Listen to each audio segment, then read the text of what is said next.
Yeah, go. One in my fucking mouth over here. Welcome back to the Pizza Podcast. We got one of the most amazing humans on earth today. One of the most amazing chefs, the owner and operator of my favorite Italian restaurant in the fucking entire world. I kid you fucking not. James Trees, Esther's Kitchen, and now you have like... We have 2 restaurants, a wine bar, and a little fucking Mott's bar at Resort World. Yo, tell me about these, because I haven't been to any of them, and I'm super excited to go. So basically, like Ada's is the starting point for everything outside of Esther's. I got with a couple of great investors, and we opened up a pizza and ice cream shop, because like I have kind of like a fervent passion for ice cream. Okay. But, I'm psychotic about it to the point where we could not make it work for the prices that we charge, so we lost like fucking $2 on every scoop. Jesus and I was like, Christ. oh, we'll make it up in other places. Well, no, we didn't. We just lost money. But really, we opened a place in Summerlin. It was too small. And I'm like, we're doing too much. And we had fucking 2 lines, one for people who were sitting down to dine and another line for people who were getting ice cream, which meant the door was open all day. And in Las Vegas, that's never a good idea. So we shut that down during COVID and we retooled it to make it a wine bar. Okay. Obviously, everyone knows the wine list at Esther's. We get the weirdest, smallest production shit that we can, and we sell it for almost cost. Yeah, so I mean, like, that's a different kind of like vibe than all these other guys in Vegas who've been like juicing up fucking conventioneers for the last 40 years, and now they don't have a local base, and they wonder why. Right. So we turned it into a wine bar. Jackson Stamper is my chef over there. He started as a cook. He was the chef at Employees Only in New York. Oh, yeah. He's a fucking awesome guy, yeah. So he came over, and he's like, I just want to do something cool. And he worked with us. He got himself a real job. He hated the real job, and now he's back with us as the chef at Ada's. And then we have a wine goddess, level 3 som, Catherine Lilly. Kat is basically, she runs the front of the house, and it's Jackson and Kat running a 40-seat wine bar. Wow. And it's fucking awesome. And like basically I go up there and we work on food and we have fun and we run a ton of specials, and we do like a fried chicken day because he worked in Philly at Federal Donuts. Oh, yeah. Yeah, so he's a Flyers fan. So like we had him do the chicken, and he loves that kind of thing. And we do that. We do a crazy good burger. And then other than that, it's all like small plates. So the idea is you come in, you eat all this fancy food, and then you end up eating fried chicken and a fucking cheeseburger, right? So what is it? It's like kind of like a tasting menu or something? It's you not. have like It's a bunch of courses? It's almost like a Spanish style tapas menu where it's like, but everything's You just... pick whatever you want, or you pick whatever you want. Yeah. I hate tasting menus. I think they're so restrictive. Yeah, I figured you did, because I always like kind of like when I describe Esther's, I always describe it as, I'm like, listen, it's not like some fine dining, pretentious thing. It's just amazing Italian cuisine, just with the most amount of love and technique, which is super important, which people, sort of forget about. There's a lot of technique involved. There's a lot of the same techniques that you're seeing in fine dining restaurants, but just done in like an unpretentious way where it's like, yo, you can walk in, you feel fucking great, you eat fucking great. It's amazing. I mean, I've made and trained in 1, 2, and 3 Michelin star restaurants. Like, I know what that food is, and I know how to take the techniques and streamline them for efficiency so they make the most impact on the dish. That's what Esther's is. It's like, It's like a few like really, really standard issue Roman pastas, a few like things that people need to have, like a chopped salad and a Caesar, really fucking great bread that we make every day, really great pizza dough. And then we just, from there, everything else is hands off, rules off, do whatever the fuck you want. The main thing now is I have a team there that's been with me for 3 years. So now they're the ones driving the cuisine. Right. They're the ones driving the new stuff. So like, how do you open 4 restaurants in fucking 4 years? You build teams. Yes. Like you build teams. Like my team at Solito Posto was so fucking strong. Like every award that I got nominated for, Steve Young was nominated with me. Well, he's my chef now at Solito Posto. Right. Guy's a fucking beast. He's great. He's just like, but he's also like the nicest guy ever. So like you can't really upset him. He's like level-headed, smart, makes good decisions. Completely not me, right? I'm like, as I've grown up over the last few years, like I've become a little bit less of an asshole. Yeah. But you can't lose that edge. Right. Every once in a while, you have to remind everyone that you're the great white shark, right?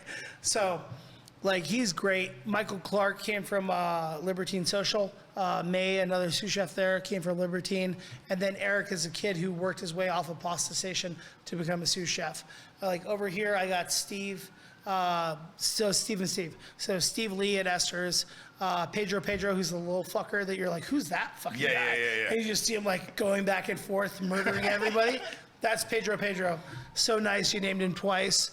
And then we have Aaron, who's worked every station, worked his way up, worked his way through, and became a sous chef. And then you have Dylan, who's my bread baker. Dylan has been with me for 7 years. Wow. Almost 8 now. Has it been that long, Esther's? No. Oh, We he was started with you in before. LA. Like he was a line cook for me at Superba in El Segundo. Okay. And he wanted to learn how to do the hospitality management thing, so he went to UNLV. I found out that he was here after like I had left LA, and we showed up together. I was like, dude. He's like, school's stupid and easy, right? Let's go do this thing. So he started out as my bread baker, and he worked his way up to sous chef. He was the first chef at Ada's in the chef's cuisine, and now he runs all the bread, he runs my special projects, he helps me out with 140, which is like gonna be our sandwich shop that we're gonna be opening around the corner, which like, you haven't even seen our meth lab yet. Right. So like, dude, like we have like a crazy pasta and bread lab that we make all of our bread out, because I mean, we're still baking 120 loaves a day out of that little baker pride of it, which is incredible. Yeah, Like, it's insane. so you don't even use any steam in that thing, right? No, it's all hydration. But you have to just load. It's got to be full to work, right? No, it's 8 loaves per bake per deck, and then. But if you put 2 loaves, it doesn't work. No, it does not work. Yeah, it does not work. No, but here's the great thing is we never try to put 2 loaves in it, because we're always trying to do 120. And then like it's really about making sure that we hydrate it. So it's about creating steam inside. So instead of having fancy steam and doing all that shit, I got a $2 spray bottle and I spray the roof of the fucking oven when we load it in. Right. And then after 20 minutes, I fucking vent the deck to create the crust, right? So you hydrate the outside, you get all your fermentation bubbles, you fucking lock in all that moisture, and then you're at 88% hydration on your bread, right? Which is for everyone who doesn't know, basically hydration level is the amount of water to flour and what it's eating. And we also do a overnight fermentation. So we're using super fresh flour, super hydrated, and that's what gives us this really crazy fluffy texture to our bread on the inside of it. Because in Vegas, we don't have humidity to work with. We don't have all these other things. And people are like, well, why doesn't anyone make good bread in Las Vegas? It's like, there's no fucking water in the air. So we have to inject the water however we can. We use really good flours from Central Milling. We use their organic High Mountain flour as our base flour, along with some rye. And then we naturally leaven it, which is another nightmare process, as you well know, because baking bread at 70 degrees or 50 degrees or 120 degrees when you're making your batches is all different bread. So we literally, from day to day, we create a formula where we take the water temperature, the flour temperature, the temperature of the starter, the air temperature. Then what we do is create a formula, add a friction factor, which is the natural occurring heat from the mixer, which on the new mixer is much higher, by the way. And then we end up with a 76-degree dough that we then allow to naturally ferment. Are you using a planetary or a spiral? So at first we were using a 60-quart planetary mixer, a Univex, which is a pizza mixer. It's not a pizza mixer. It's not. It's just what pizzerias use because we didn't have anything else. And let me tell you, we used that for 3 years. Jesus fucking Christ. We just got ourselves a really fancy Chinese made, fucking some dude paid $3,000 to put an NSF on a 140-quart planetary spiral mixer, and we're fucking running the spiral mixer now. Okay. But like we were literally running one full batch, right, of bread, and then another one, and then fermenting behind it. So we had to like time everything. And like our mixes went down from 15 minutes to 8 minutes.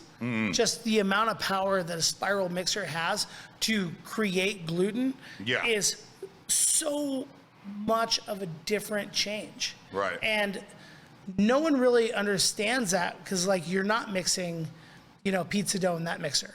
Like we don't. Now everybody is. Yeah. Everybody's buying spiral mixers. I mean, the mixer that Vinny Rotolo has, I've been pushing lately. It's like an Empire mixer. Yeah. And I love Empire. The way the bar is, the way everything is, it's fucking incredible. And it's so much less friction because on a planetary, you're banging the fucking dough. You're beating the shit out of it. Yeah. So you're raising the temperature so much. Like, it seems like, I'm pretty sure gluted at like 71 degrees does not want to like... No. Do it anymore. It doesn't. So. Like 76 to 78 is our target every single day. And then the factor that always changes here in Vegas, especially around July, August, September, is heat and humidity. Right. July is humid. August. Is it? July is monsoon season here. Really? Dude, so you're mixing at 110 and 80% humidity. I thought it never got humid here. Dude, it's so nasty. So nasty. Just so nasty. Jesus. So you get to deal with that, and then you deal with, in September, you have that dry heat. It's 120 degrees outside. Your air conditioning is condensating like a motherfucker, and you're trying to make this dough the same every day, and it's fighting you. And the natural yeast is fighting you right at the same time because your ferments ferment at a different temperature based on air temperature, not based on anything else. Right. So during September, we mix every 12 hours instead of every 18 hours. So it changes our scheduling for our bread bakers based on what the fucking outlook for the temperature of the day is going to be. I just did I helped out a friend, like I could call it a consulting job, but it was really just me and helping out a buddy of mine. Yeah. But they were making like pizza in this basement in Queens in July, and it was like fucking like 98 degrees outside. No AC, no nothing. It was literally over 100 degrees in the basement. And I did not realize up until that point how quickly the air temperature converted to the dough. Like in my mind, up until like a couple months ago, I was like, well, if it's 70 degrees or 100 degrees, I mean, it's really going to take a long time for that to happen. No, because it's like a fucking body. It's like you. It is. It's like you. And it like instantly. Every tub of dough is like another person. Like, is another and what person happens in when the it's room. 100 degrees to 70? You fucking sweat your ass off, right? That thing, the doughs have pretty much the same water content, more or less, as we do. Yes. You know what I mean? So. Yeah, I had to learn that the fucking hard way. And that's the thing is like, what size space was that? Because the smaller the space, the faster that temperature goes up. Maybe like that wall to there. Yeah. Yeah, and just long and. No buenos. Yeah, bro, bad. No. Real bad. I was like, what are you guys doing over here? It's a bunch of Greek gangsters running the fucking place. It's fucking hilarious. You never know with a lot of these guys because what ends up happening is they don't. A lot of them think they read a little bit of something here or there, and they don't know what seasonality does to naturally raised product and or even just standard yeast. I mean, because like the great thing about natural yeast is it gives you a little bit.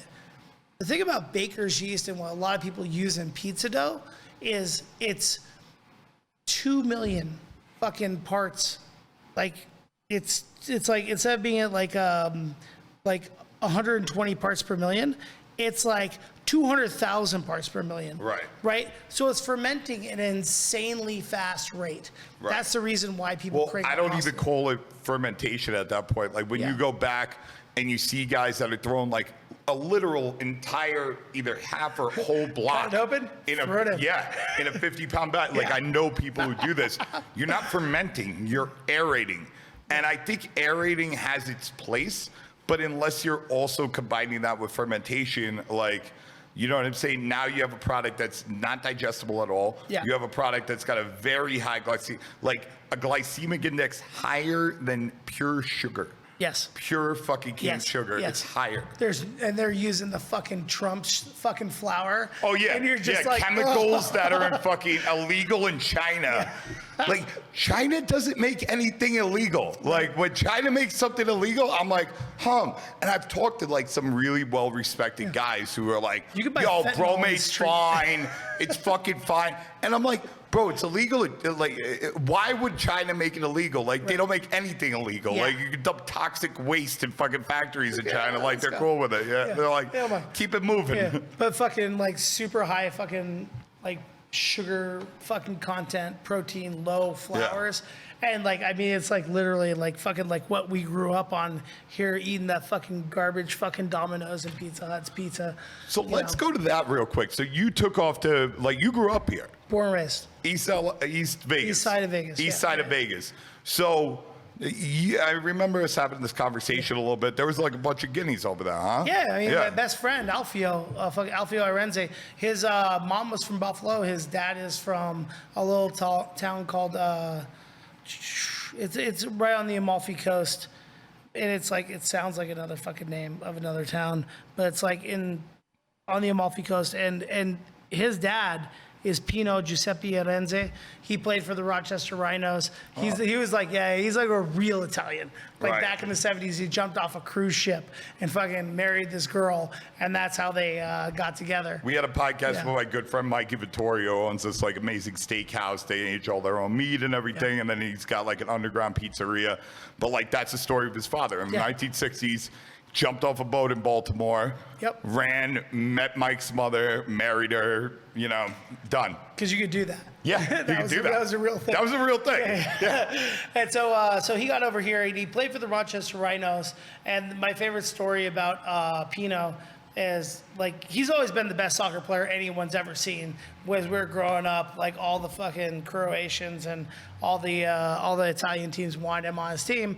And you know he's been a crap stealer at the Mirage since it opened, and the Golden Nugget before that. Like he has one job, that's what he does. That's the guy. My best friend is Alfio, and I grew up eating Italian food in their house. My mom was a fucking teacher. She didn't have time to cook us food or dinner or anything else. Right. It was like fucking, it was either like shitty Domino's pizza or you go eat some pasta giuseppe or pasta fagioli, and that's like what we grew up eating. And then like you learn how to make gnocchi, and you learn how to make braciole, and you learn how to make all these different like fucking awesome dishes. And they were literally 1, not 2, 3, 4 generations in.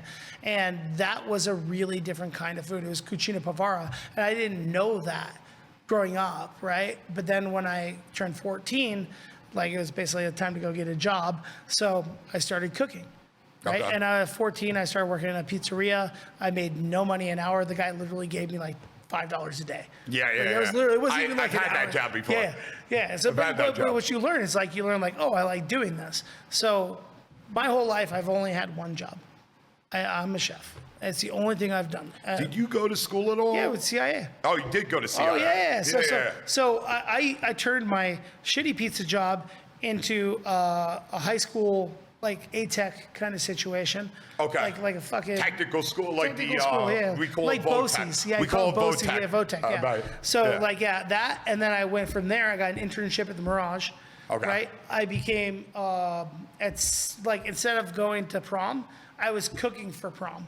Like that's what Right. I was doing, right? So I became a cook at the Italian restaurant there with Luke Palladino, who's my mentor, and just an awesome human being all around. He was 30 years old. He was a fucking awesome, badass guy. Now he's like fucking grown up and just trying to do like the wise mentor I actually need, right?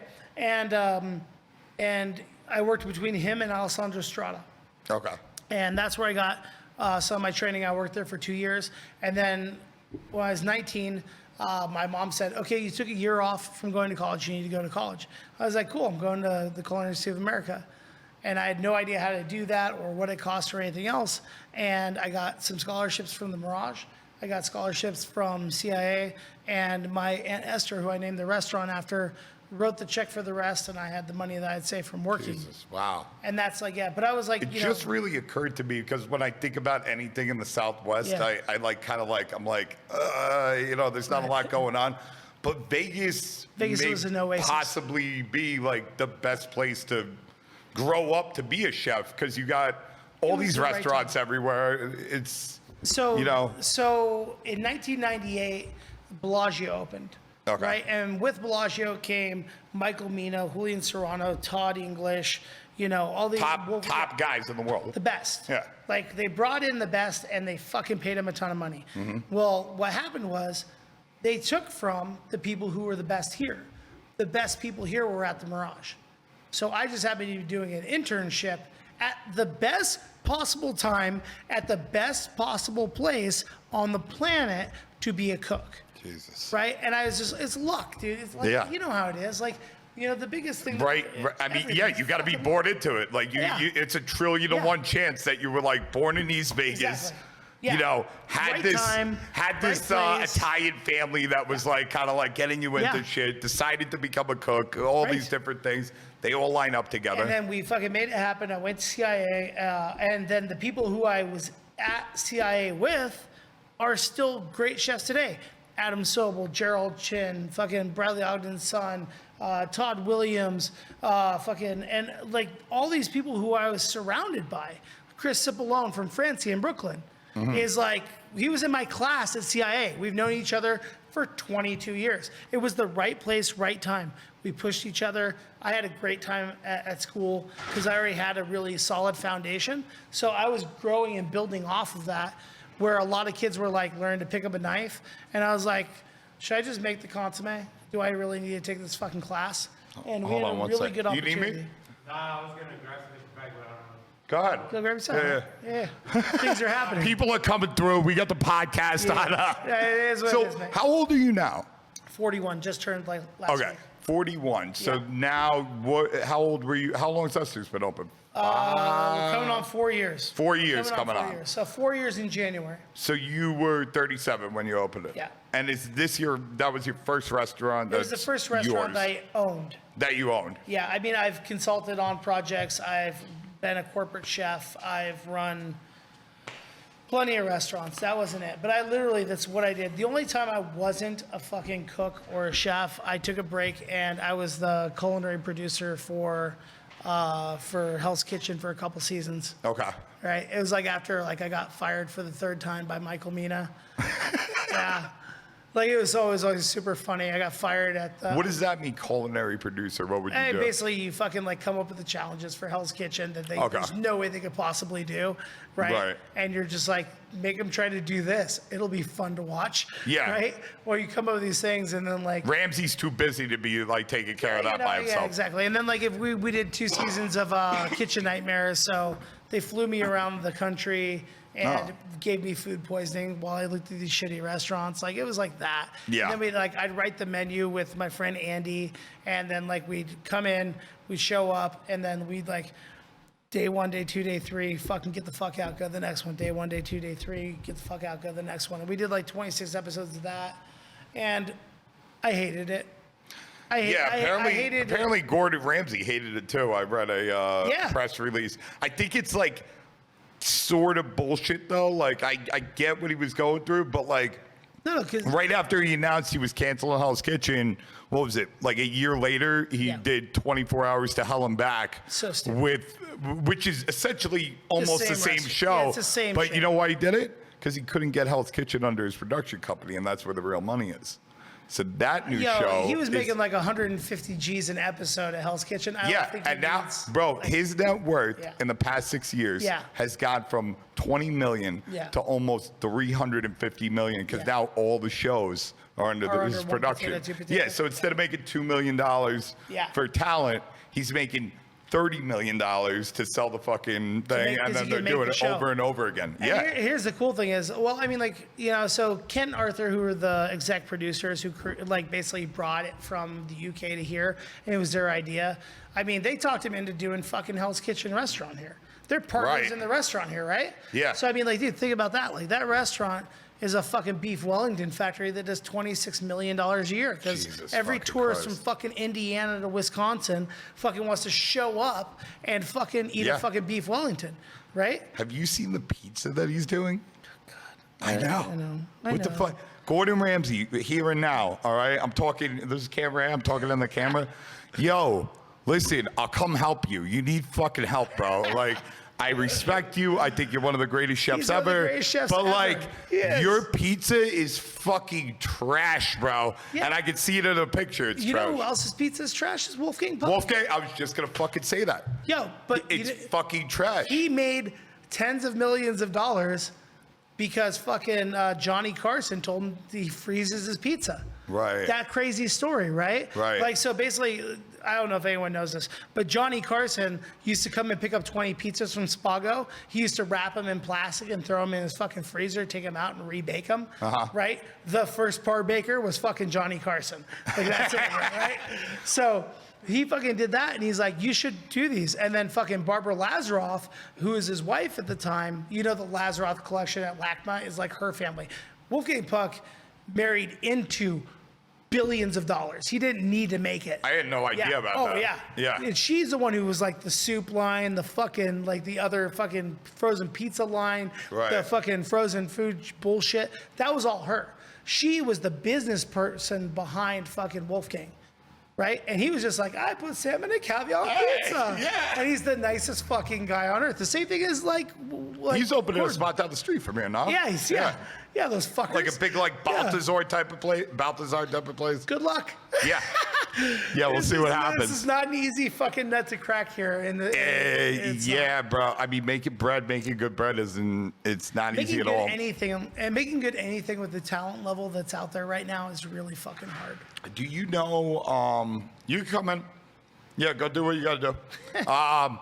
So do you know the beef with the guy in California who supposedly invented like the barbecue chicken pizza and all that stuff that Wolfgang like Right. stole all of his shit from? No, to do? I mean, wasn't that fucking California Pizza Kitchen was the barbecue chicken pizza, right? No. Oh. So there was a guy, he was an independent in Cali, and Yeah. he did like the California Is pizza. this one of those shit guys who thinks he can trademark a recipe? Wolfgang came to him and was like, teach me all this stuff.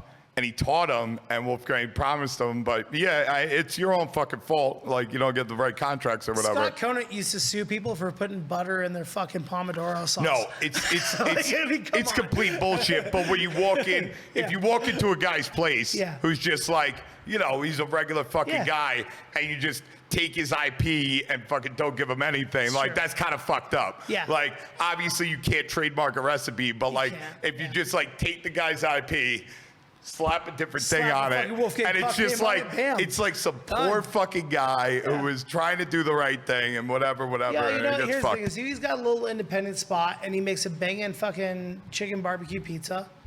He'll do fine. Like at the end of the day, I think the guy passed away. I want people to say. don't need to. People, the thing is that people don't understand is you don't need to make millions of dollars to be happy with your life and your product. And the Right. more people steal from you, it just proves how much smarter you are. Bro, I don't even believe in stealing anymore. Like, I have a lot of friends in the pizza industry that it's like, oh, this guy stole this and this guy stole that, and he doesn't give credit. Yeah. I try to always give credit, but I'm like, at the same time, I'm like, Me too. bro, none of it matters. Yep. You know what matters? Like we have supercomputers in our fucking pockets. Exactly. Like, if you want to learn how to make great pizza, Yeah. like, you can do it for free on the internet. Kids don't have to go to culinary Yeah. school because fucking YouTube. It's fucking there. They don't It's- have to go stage in Europe and fucking live out of a backpack and No. work for free for 18 hours a day. 100% because they not. can go on YouTube and find the techniques to make anything. Right, but recreating a recipe and doing it well. Yes. Versus doing it 100 to 200 times a day. Yes. In time, with the right service, with the right wines, with the right staff, blah blah blah blah blah. With a psycho like me Yeah. screaming at you for 14 hours These a are day. different Yeah, things. They're different things. These are Yes. different things. Like, you Yeah. can make the best, like, cacio e pepe in the fucking world once, or the best pizza Right. in the fucking world once. Can you bang it out 200 times? Yes. No. Every day. You 200 have times to. every day. So there's like, Yeah. there's so much more to the equation than it's just like, oh, I have the fucking Junior's cheesecake recipe and now I'm gonna be fucking rich. No, you're fucking not. Like, No, because that's a technique recipe, Yeah. not a fucking recipe. Yeah. Ingredients versus technique, right? I mean, like, here's the thing: is like in this industry right now, we suffer from a lack of talent. What we have to understand is the lack of talent is us refining our technique and being able to teach technique quickly. Yes. Because, I mean, at the end of the day, you can hand someone a recipe for your dough. They can walk in there, not know what the flour temperature is, not know what the air temperature is, not know what the water temperature is, not fucking know what the friction factor on the mixer is, not know what the fuck's gonna go on, and there is no possible way they're making your dough. Yeah. It's 0% That's why chance. I give out my recipe Yeah, all the there you fucking go. time. I'm like, here, this Yeah. is it. Yeah, people tell me all the time. Oh, like, why didn't it work? Yeah. Did you use a 96 dough cans, like I said? Exactly. Oh, no, I used trays. Well, I told you had to use those. Now I got to fucking fix the recipe so you Yep. can fucking use trays, and Right. it's going to add time. Right. Like, yeah. So like we did a little bit of consulting for another chef down in Houston, and I had to send Dylan. I was like, I'll send you the dough doc. Like, I don't have time to go to fucking Houston. I'm not, just Right. not doing it. But you want this? This is what you want? Okay, cool. We'll go down there and we'll write you formulas.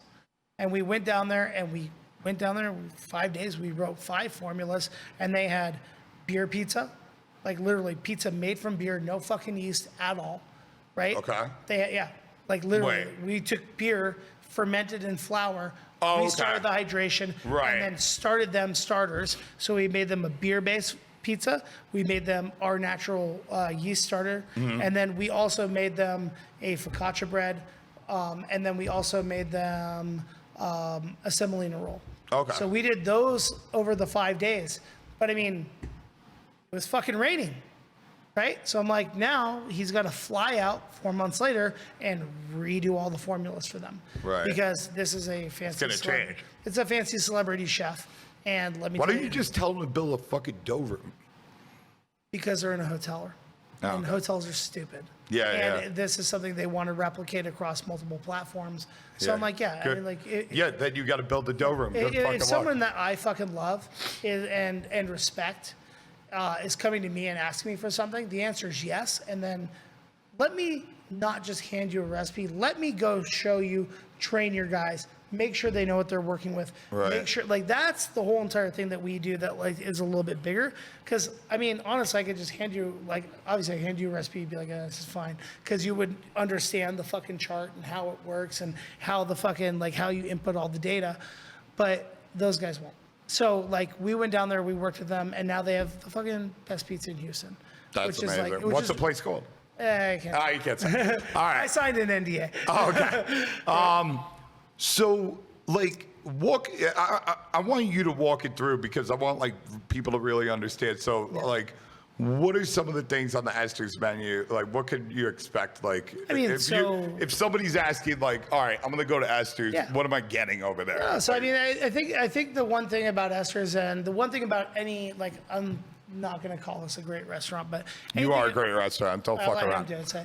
So anything about a great restaurant is this, is that it has nothing to do with the food. Okay. Almost nothing to do with the food. It's the room, it's the design, it is the vibe, the feeling that you get that makes you want to come back. It's the people, right? It's the cocktails, it's the wine menu, it's the fucking food menu. Now notice I've named 8 different things before any food, right? And then it's like, what is this restaurant built off of? Like, we make all of our bread from scratch. We make all of our pasta from scratch. We make all of our pizza dough. You have a whole pasta room. in Now I there. do. Yeah. I used to have that little room. Oh, Now- I didn't even see it. Oh, You didn't see changed yet? it? Oh, dude. Yeah. It's like, it's I have a giant meth now? lab. Now I have a meth lab. Oh, okay. Yeah, I have like. What is it, a different space? It's on the other side of the barbershop. That papered up space is gonna Oh. be our postaio / grocery store Italian special. Yeah, restaurant. I saw the little Yeah. room like back in the Yeah, day. no, that was our, like, dude, that diverted so much air conditioning to keep that thing at 70 degrees. Right. It raised the temperature of the restaurant to the point where the walls would sweat. No. That's how, dude, it's Vegas, man. Yeah. Like that wall on the back. Well, what is it? It's like 110 degrees Yeah, outside. it's right now? 113 right now. It's Yeah, fucking yeah, crazy. Yeah, exactly, right? And Yeah. you're like over here trying to make competition dough. I'm just like, fuck me. Well, Vinny's got that fucking air conditioned room. exactly, So I'm yeah. like, I'm good at that. I just like lowered the temp to like 63 degrees. I'm like, so fucking happy. All of a Vinny sudden, it's gonna be Rotolo like raining in his is hallway. my friend. Yeah. Yeah, exactly. He's going to be like, who the fuck turned down? Well, Vinny reminds me sometimes of like a fucking old grumpy fucking grandfather. Yes, I love him. So like I could just just see like he's probably walking in the dough room right now. If it's like a little cry, he's like, this fucking motherfucker, he lowered my temp by fucking 6 degrees. This fucking asshole. It's my fucking dough room over here. Have you seen him when he puts on the Robert De Niro glasses? Oh, yeah, It's yeah, one of yeah. my favorite things in the world. Yeah. I was like, look at him like, I just can't even talk to you right now, bro. It's not even a thing. Vinny's hilarious. You know, I got my own room in his house. There's a Nino room in his house. But I got no, it's great. I met Vinny like, so I knew him on Instagram. I saw him, you know, on social media or whatever. And we were doing the longest pizza thing where we had to make this like 3,000. Oh, I remember that with the fucking, with the all that fucking shit. John Arena and fucking Tony. Yeah, Tony Dimiani, all those guys. So yeah, I was a part of that, and it was happening 10 days after the convention. Right. And this is when Vinny was at Evil Pie. Yeah. So I was like, yo, send me your number. He sends me the number. I call him up. I go, listen, I'm gonna stay at your house for like 7 days because I don't feel like flying back to the East Coast. And we've never met each other. Yeah. And he's just like, wait, what? And like before he can even say no, I'm like, listen, Vinny, don't worry about it. It's gonna be fine. We're gonna have a good time, blah, blah, blah, blah. And I literally just like crash into this guy's house and his entire world. He's running around Evil Pie, like doing books, making pizzas. I'm like at the fucking bar drinking Fernet and watering the fucking basil once in a while. And yeah, it was a great thing. But I mean, that was a great time, man. That's when we met. That's when fucking the next time. Well, I think it was the next time I came back. That's when we met. I mean, like I remember when Vinny was still at Evil Pie, we were hanging out because he's part of the downtown East Fremont people. Right. And then he was like, I need to get in this neighborhood. And he saw where I was building, and like this is probably I met Vinny before we even opened. We were R&Ding pizzas in fucking at a John Arena's spot. Oh, really? Out on Sky Point. We were R&Ding bread out there as well. Okay. And so like that's where that combination of people came from. Is like that's where I met those guys. That's where I met John Arena. Like I was like, I need someone with a bakery. Like so that way I can work on bread. Right. And John was like, come on over. Meet Chris. And then like the nicest fucking human beings. And they realized like, we're gonna show up at 5 a.m. every day and bake one loaf of bread. And we would go up there and we put we have that great Empire baking deck out there, right? Yeah. And so we would go, we put one on, dink, and we just sit there and watch it. Just like, okay. And we they thought we were like his AM prep guys who were doing like the doughs and everything, they thought we were nuts. Right. And we would just like literally take the bread out, throw it in the trash, leave, come back the next day with another bread. Seriously, like for weeks. Yeah. And then, you know, the worst part was when we opened up Esther's, we didn't have our mixer yet. Okay. Like the mixer didn't have the right bowl with it and it didn't have the right arms. So for 6 weeks, Dylan hand mixed all the bread for Esther's. He would fucking divide it. We'd put it in the walk-in. He'd wake up at 3 a.m. He'd come over, grab it, put it in his car, drive to Sky Point, bake for the day, come back, and then start making pasta for the restaurant. Jesus fucking Christ. He's a fucking soldier. Like, here's the thing is, any chef who says that they fucking did it on their own is a fucking liar. Yeah, You I need agree. people who are as crazy as you to do the shit that we do. Yeah, no, 100%. Because, like, I mean, you need that inspiration from everybody. Yeah. Like, Vinny just did this. I'm telling him, I've been like really like strongly advocating for him to like go to the pan division with this pie. He took a Detroit par-baked crust, sliced it in half, loaded it with chicken parm, then closes it, and then dumps fucking cheese all over it, and then fucking marinara sauce when it fucking comes out post-bake. And I was like, bro, I am fucking stealing this from you. So like, this is the greatest fucking thing ever. Idea. It's genius because it doesn't work on top of the pie. No, not at all. And it doesn't work when you just like do a focaccia in it. But like you throw cheese on top, and the cheese is like, you know, they like. Well, it's a Detroit. It's a Detroit, right? It's a Detroit. Yeah. But the cheese on top, he doesn't put the sauce on. Right. So the cheese just burns out. You know that like perfectly burnt, like amazingly caramelized the way mozzarella. You get it out of it comes out of fucking salad marinator, but he does it for 18 minutes at a fucking 525 degree oven. Yes, exactly. And the moisture from the chicken it saves. It doesn't go away because of the cheese but it and also everything. saves the dough. Yes. Right? Yes. And it's a perfect combination, and I love it. I didn't think I was going to be, because, I mean, it's 113 degrees outside. I'm like, I need to eat like salads. Like, I can't deal with like chicken parm smothered with cheese right now. And I fucking woofed that shit. I was like, what the fuck? Yeah. Like, you know whose dough I liked last night at the thing that you guys did over at Good Pie. At Good Pie. I almost call it evil. Fuck me. He's gonna punch me. At Good Pie was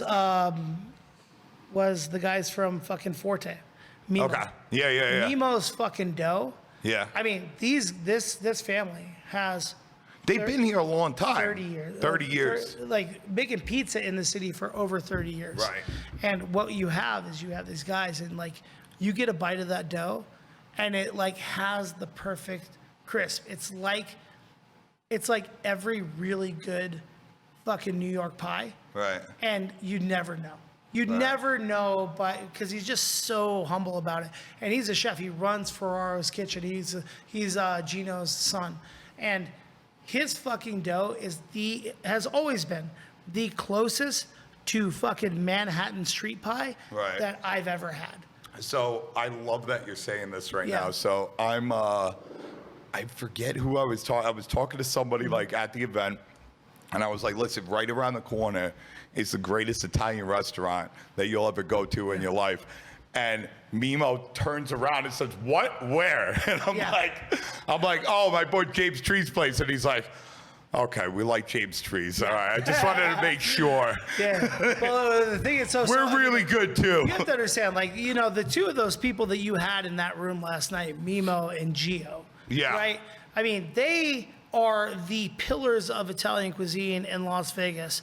They are the ones. Right. Their families are the ones who built Italian cuisine in this city. They were the only ones running independent restaurants.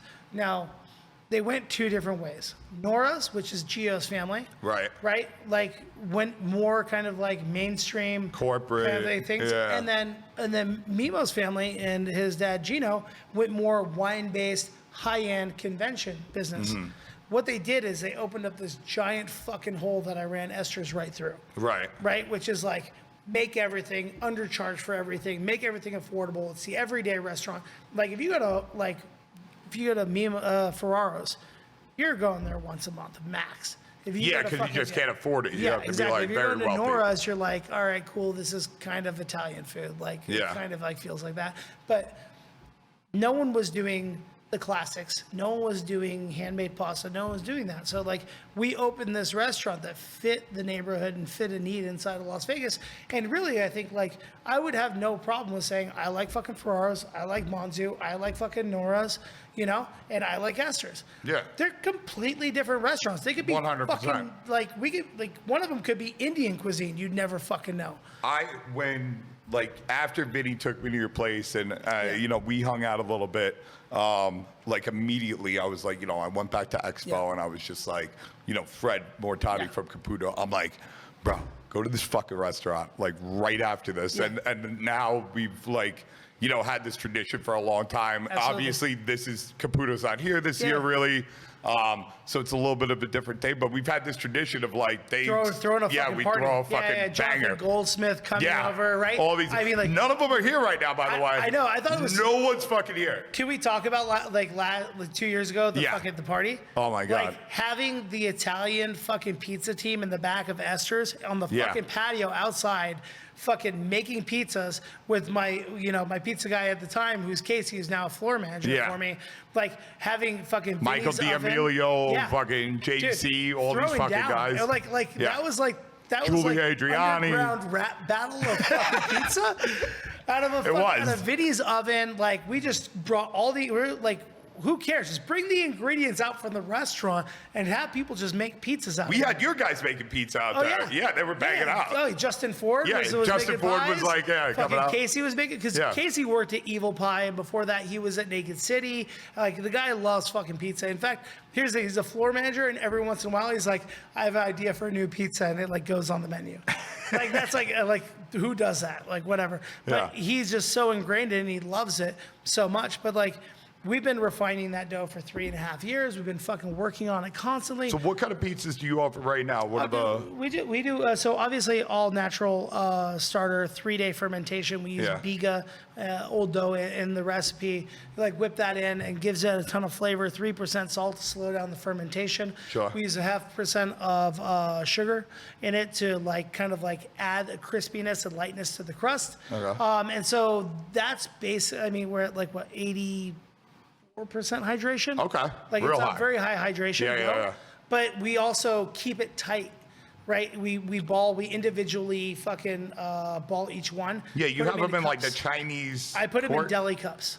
They're like the I put 'em in- Chinese quart containers we exactly, call them, or like pints. everything, yeah, exactly. Yeah. We keep them in there, and then we literally ferment them individually on the station. Right. So like when they hit the top of the cup, they're ready. We throw away like fucking 10 doughs a night. Who cares? It doesn't matter. It's just making sure that the dough is perfect when we do it.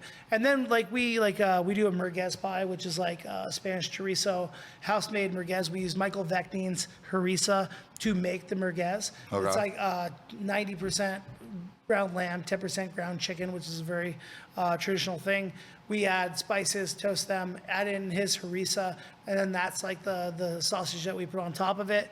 We actually use our pomodoro, which is Rob de Napoli's Bianco tomatoes. Oh yeah. That we use for the pomodoro. We're going to see Chris Bianco after this.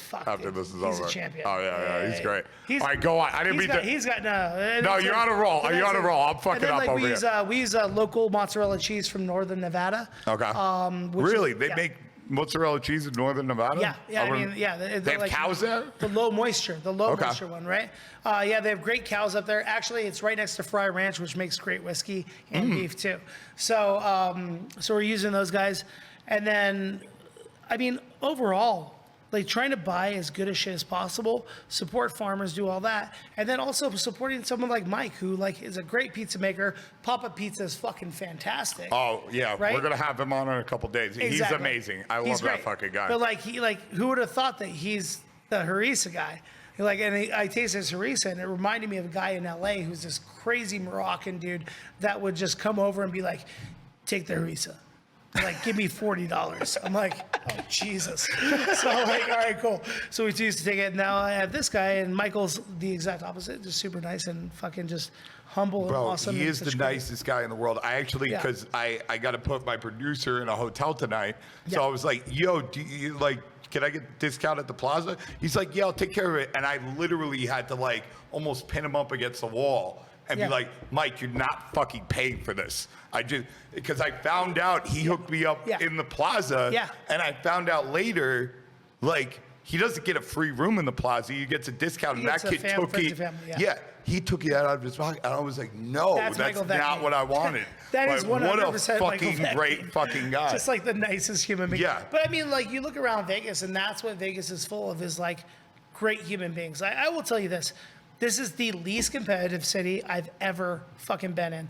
New York was a fucking nightmare. Like when I worked at Le Bernardin, we hated fucking Danielle. We hated Jean-Georges. We fucking hated that group of people, right? And it was like, oh, we're better than them every fucking day. We have to be better than them. And then I got to LA, and we had a short time where it was like really like this, and we had a really great scene. And then it was like, well, they're doing more covers than you. These guys are doing more rev than you. And then like, it just started to suck worse and worse and worse. And I got out here and I'm like, fuck, dude, I love Vegas. Yeah. Like the first two people I hired were Casey and Alfio, my two fucking best friends. That's Right? I mean, like who does, like, you don't do that, right? And then like, we just started together. And Alfio always says it. He's like, at the end of the day, I will do what I think is in your best interest, not my best interest. And I'm like, fuck yeah. Those are the guys you need around you. Yeah. And Vegas is full of good guys. Yeah. Like it really, Well, really is. I mean, it's definitely my favorite place outside of New York. Like, it's 100%. And I think the reason is it's like, I always say, I'm like, outside of the immediate, like, East Coast tri-state area, Yeah. this is the most East Coast fucking town in the United States. And it's, you know, pretty cheap standard, Dude, you know what I you mean? can live here. You can live You here. can afford to live in Las Vegas. Yes, you can, Yeah. like, as long as you're not a Yep. degenerate gambler or Yeah. a fucking hardcore drug addict. Yeah. And if you are those things, you could still have a Oh, room. man, then it's your You could still have a room. favorite. But no, if you, like, get a job, Yeah. even if it's only like $20, $25 an hour or something like that, bro, that's a career out here. Yeah, like, it is. you're buying a house. Like, Yes. you're, like, This is the taking care of only your place family. in the country where cooks can buy a house. Yeah. You're a cook at a restaurant. Why don't you have a house? Bro, you know. That's not a fucking conversation in San Francisco or Oh. LA or New York. Oh. No. Bro, Not at so all. where I live in Bushwick, which, 10 years ago, like, you wouldn't even dream of fucking going When over I lived there. out there 20 years ago, there's no fucking way I would go to Bushwick. No, you would never. But it actually used to be an Italian community. The house that I live in is like built in 1910. Originally, when it was built, rich people lived there. They have a dumbwaiter Dope. in the fucking thing where, like, they would have servants in the basement and they would send shit up, whatever. Now, all these properties, like my entire community now is mostly like Dominican and Puerto Rican. And a lot of them own the buildings. They bought them, 30 Yeah. years ago or so when the Italians were moving out and they were moving in. Yep. And, but now it's considered commercial property. Wow. So it's between for my place, it's between $1 million and 1.4. But you can't put 10 or 20% down. You got to put between 30 and 60% down legally because it's considered commercial property. So it's like you got to have a $400,000 nut, liquid, just like here to even enter the market. Which, how the fuck do you do that? You're running another business. Yeah. If you're running a business, the crazy thing is, like, if you're running a business and it's a business that's profitable, the SBA will give you a 10%. And then you can buy your house with a fucking SBA loan. And then you can create a home-based business. As long as 51% of your house is considered a home-based business, you can get a fucking loan for 4% with 10% down. Okay, we're going to talk about this afterwards because I fucking love that. Yeah. That sounds great. There's a way. We're going to have to go over this. Yeah. So, all right, we're going to take a really short break, hear from our sponsors real quick. We'll be right back. All right, cool, man.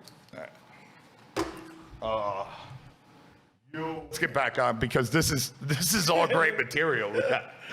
So we took a break to like just talk about awesome shit. Sorry, guys. Yo, so I always had this idea. We were just talking about some guy who's got an auto shaker. Yeah. For Josh Molina. Molina. Yeah, he owns Makers and Finders. His first spot's like literally like at the end of the block here. So let me ask you a question. Like, you're a chef. You probably have the answer to this. So I always had this fucking idea.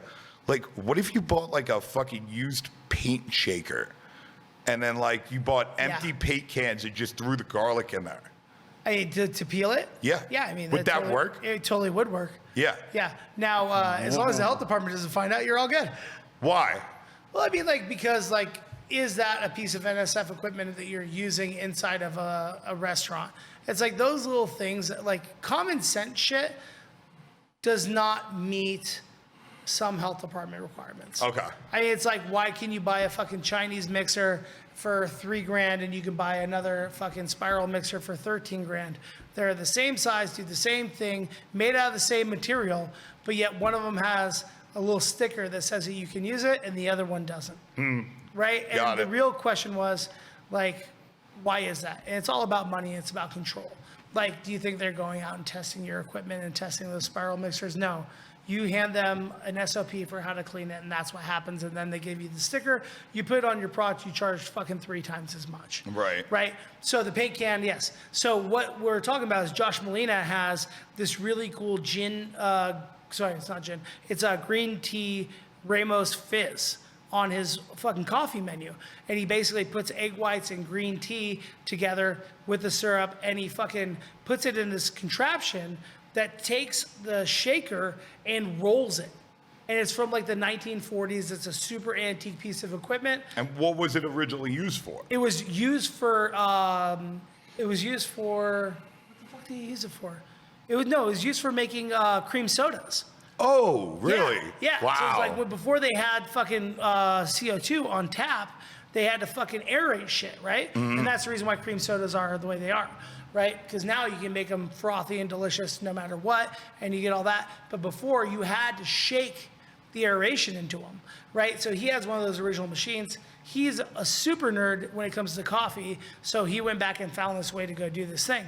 And I saw it, and I was like, that's really cool. I want to learn how to do that. Yeah. And so I had to like ask him about it and fucking show me. Can you throw the garlic in that machine? You totally could if you put it in like a You had shaker. to, you'd have you to put it in find like shaker the tins, yeah. vessel Then to do it. And it like literally so much vibration that like rattles the fucking station that it's on. It's Bro, nuts. it's been an obsession of mine to solve that problem. Like crushing garlic, like especially when I'm doing like Yeah. huge amounts of marinara. Absolutely. It's like I want to fucking kill myself, and I don't want to buy like the already peeled garlic. Like it's fine. I do buy it. Yeah.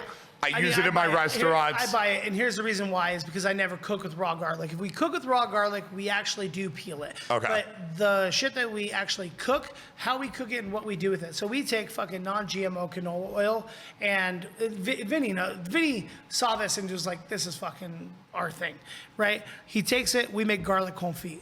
We make garlic confit, 5 fucking gallons of oil, right? 4 5-pound tubs of garlic, 300-degree fucking oven, 120 minutes, pull it out, strain it off. We cool down the garlic. We use that in cooking because now it's been super softly cooked. Right. And then the oil we use to cook in. So everything has garlic flavor. One of the grossest things you can ever smell in an Italian restaurant is burnt garlic. Mm-hmm. Well, if you control that process from the beginning, you'll never have that.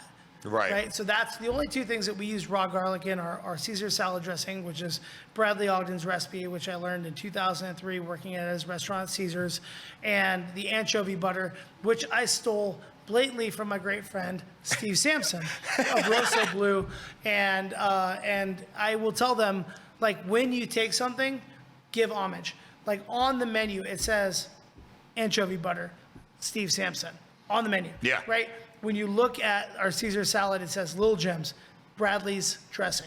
Like, we don't have to say. I do that all the time. Right. Like when I steal, when, not if, Yeah.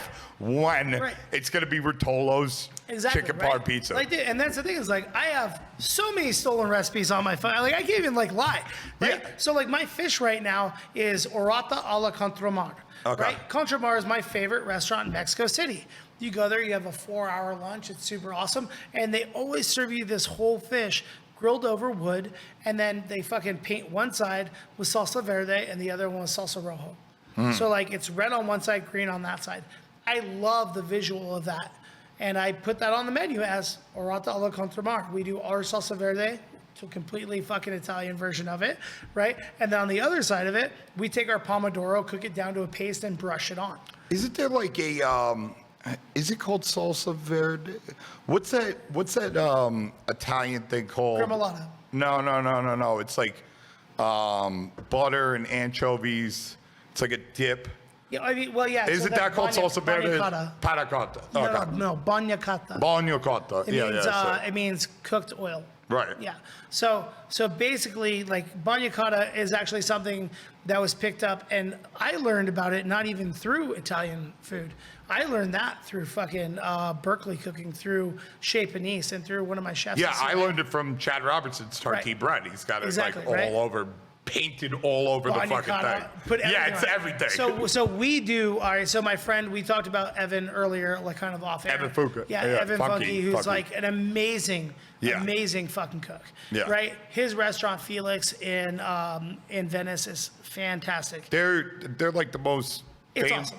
It's awesome. Yeah, but you like it's. Isn't it like the most famous restaurant in LA now? Like No. you can't. No. Okay. Come on, Spago, Mozart.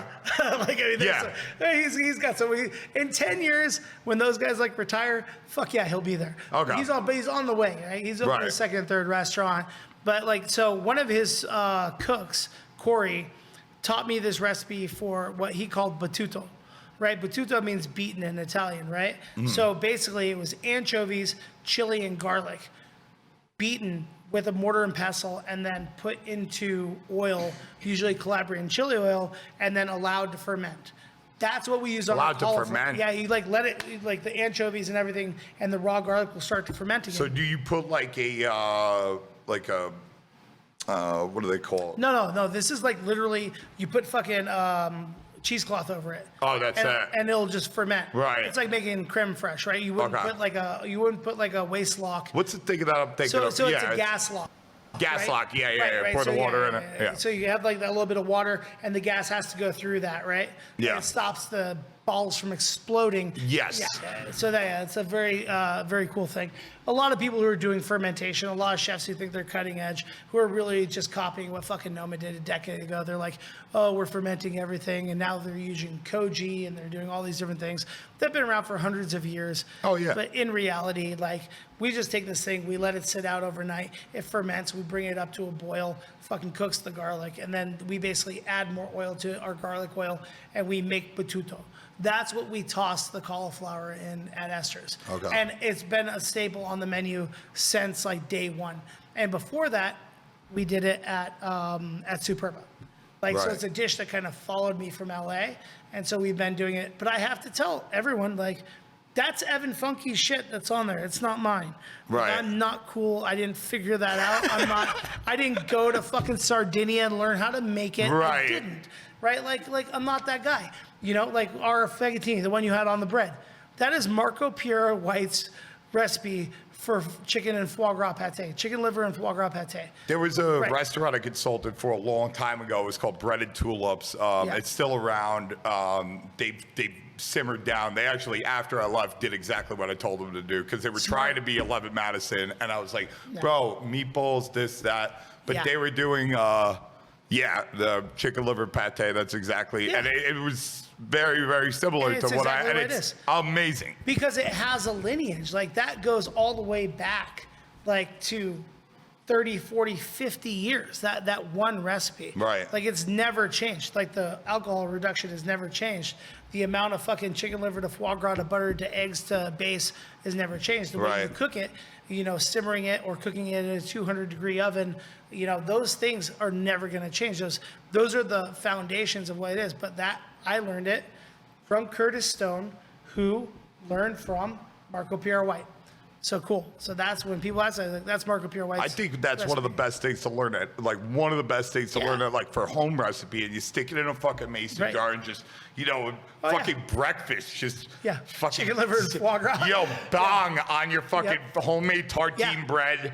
And fucking jam. Throw a fucking egg on there. or my favorite, like, jam, literally, yeah. boom, like that and strawberry jam. Well, that's what we just had. That was amazing. What was that? That was No, it's that literally was so like we buy Harry's berries from Oxnard, best strawberry. real in the world. tiny berries. Yeah, little tiny berries. Yeah. But they only last 4 days. Yeah, on it looks like it, yeah. So day 5, we take them, we clean them, we cut them in half, and then we reduce a little bit of balsamic with some thyme and rosemary and some spice, and then we pour it over them, and then we preserve them. Mm-hmm. Because I mean, like if you're paying, I'm not kidding, $140 a case for strawberries. Jesus Christ. How many Right. pounds of strawberries is that?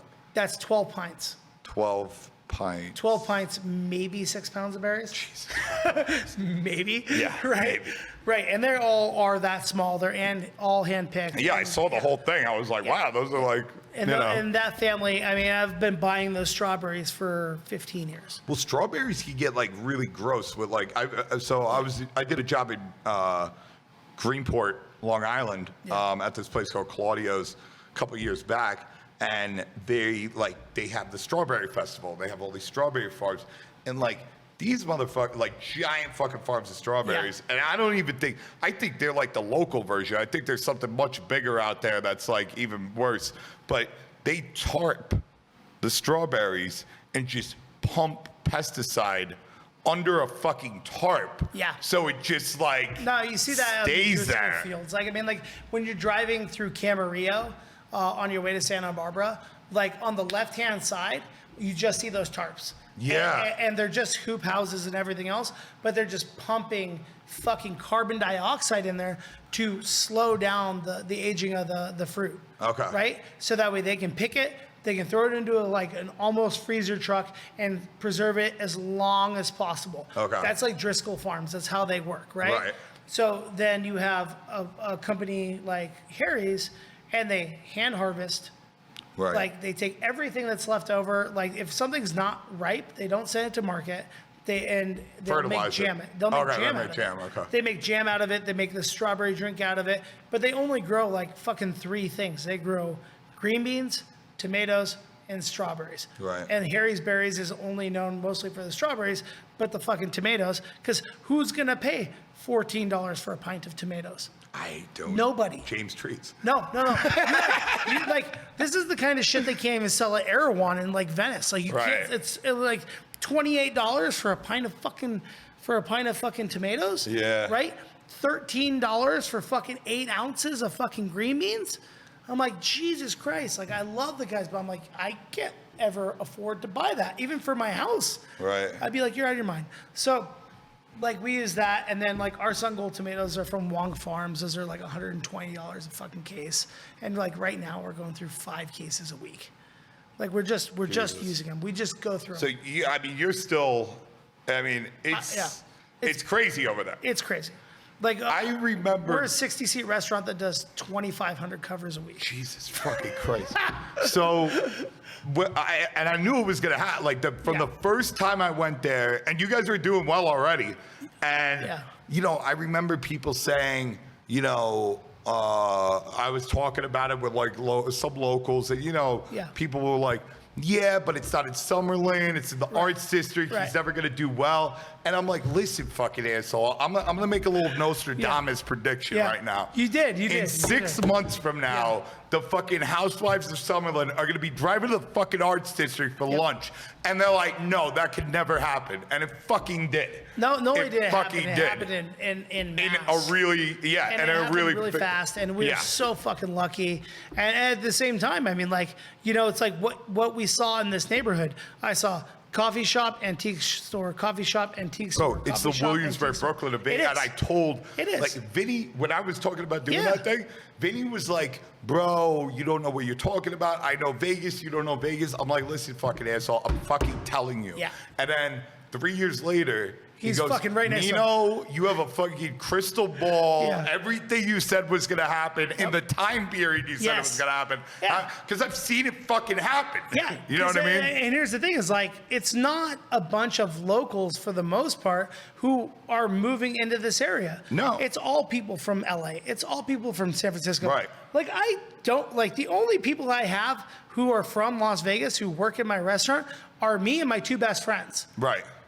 Like, Well, that's it. It's always been a place that people like came to get Yeah. away from something or whatever. I mean, the city was literally invented by fucking East Coast gangsters. It was. It was invented by It was East like Coast literally gangsters. pulled out of the fucking dirt. Yeah. Yes. Some fucking Jewish guy named Bugsy Siegel was just like, hey, what's that? They have that line from The Godfather where it's based on that, where he's like, my friend, he saw this GI stopover, blah, blah, blah. And he imagined a city, and the city's called Las Vegas, and there's not a memorial or a street named after it, blah, blah, blah. Right. Well, El Cortez just did a big thing by correcting that, I think. Siegel's 1943, they put it all there.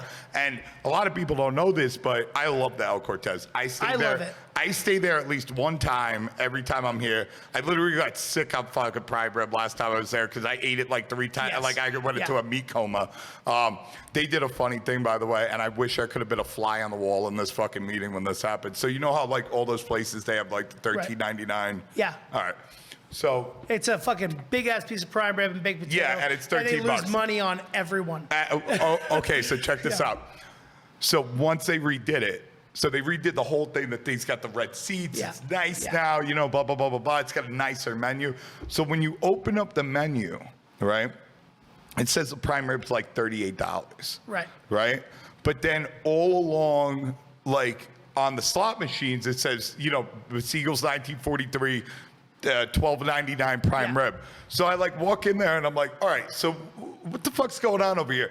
Is it $13.99 or is it $38? And they're like, well, it's $13.99 if you ask for that. And I'm like, what? Because they're an independently owned thing. Yeah. And I could only imagine, like, they go upstairs and they're like, one guy, yo, we're known for the $13.99 thing. Yeah, but we're losing money hand over fist and we just spent all this money on this thing. We can't do this anymore. Okay. And this was a compromise. Yeah.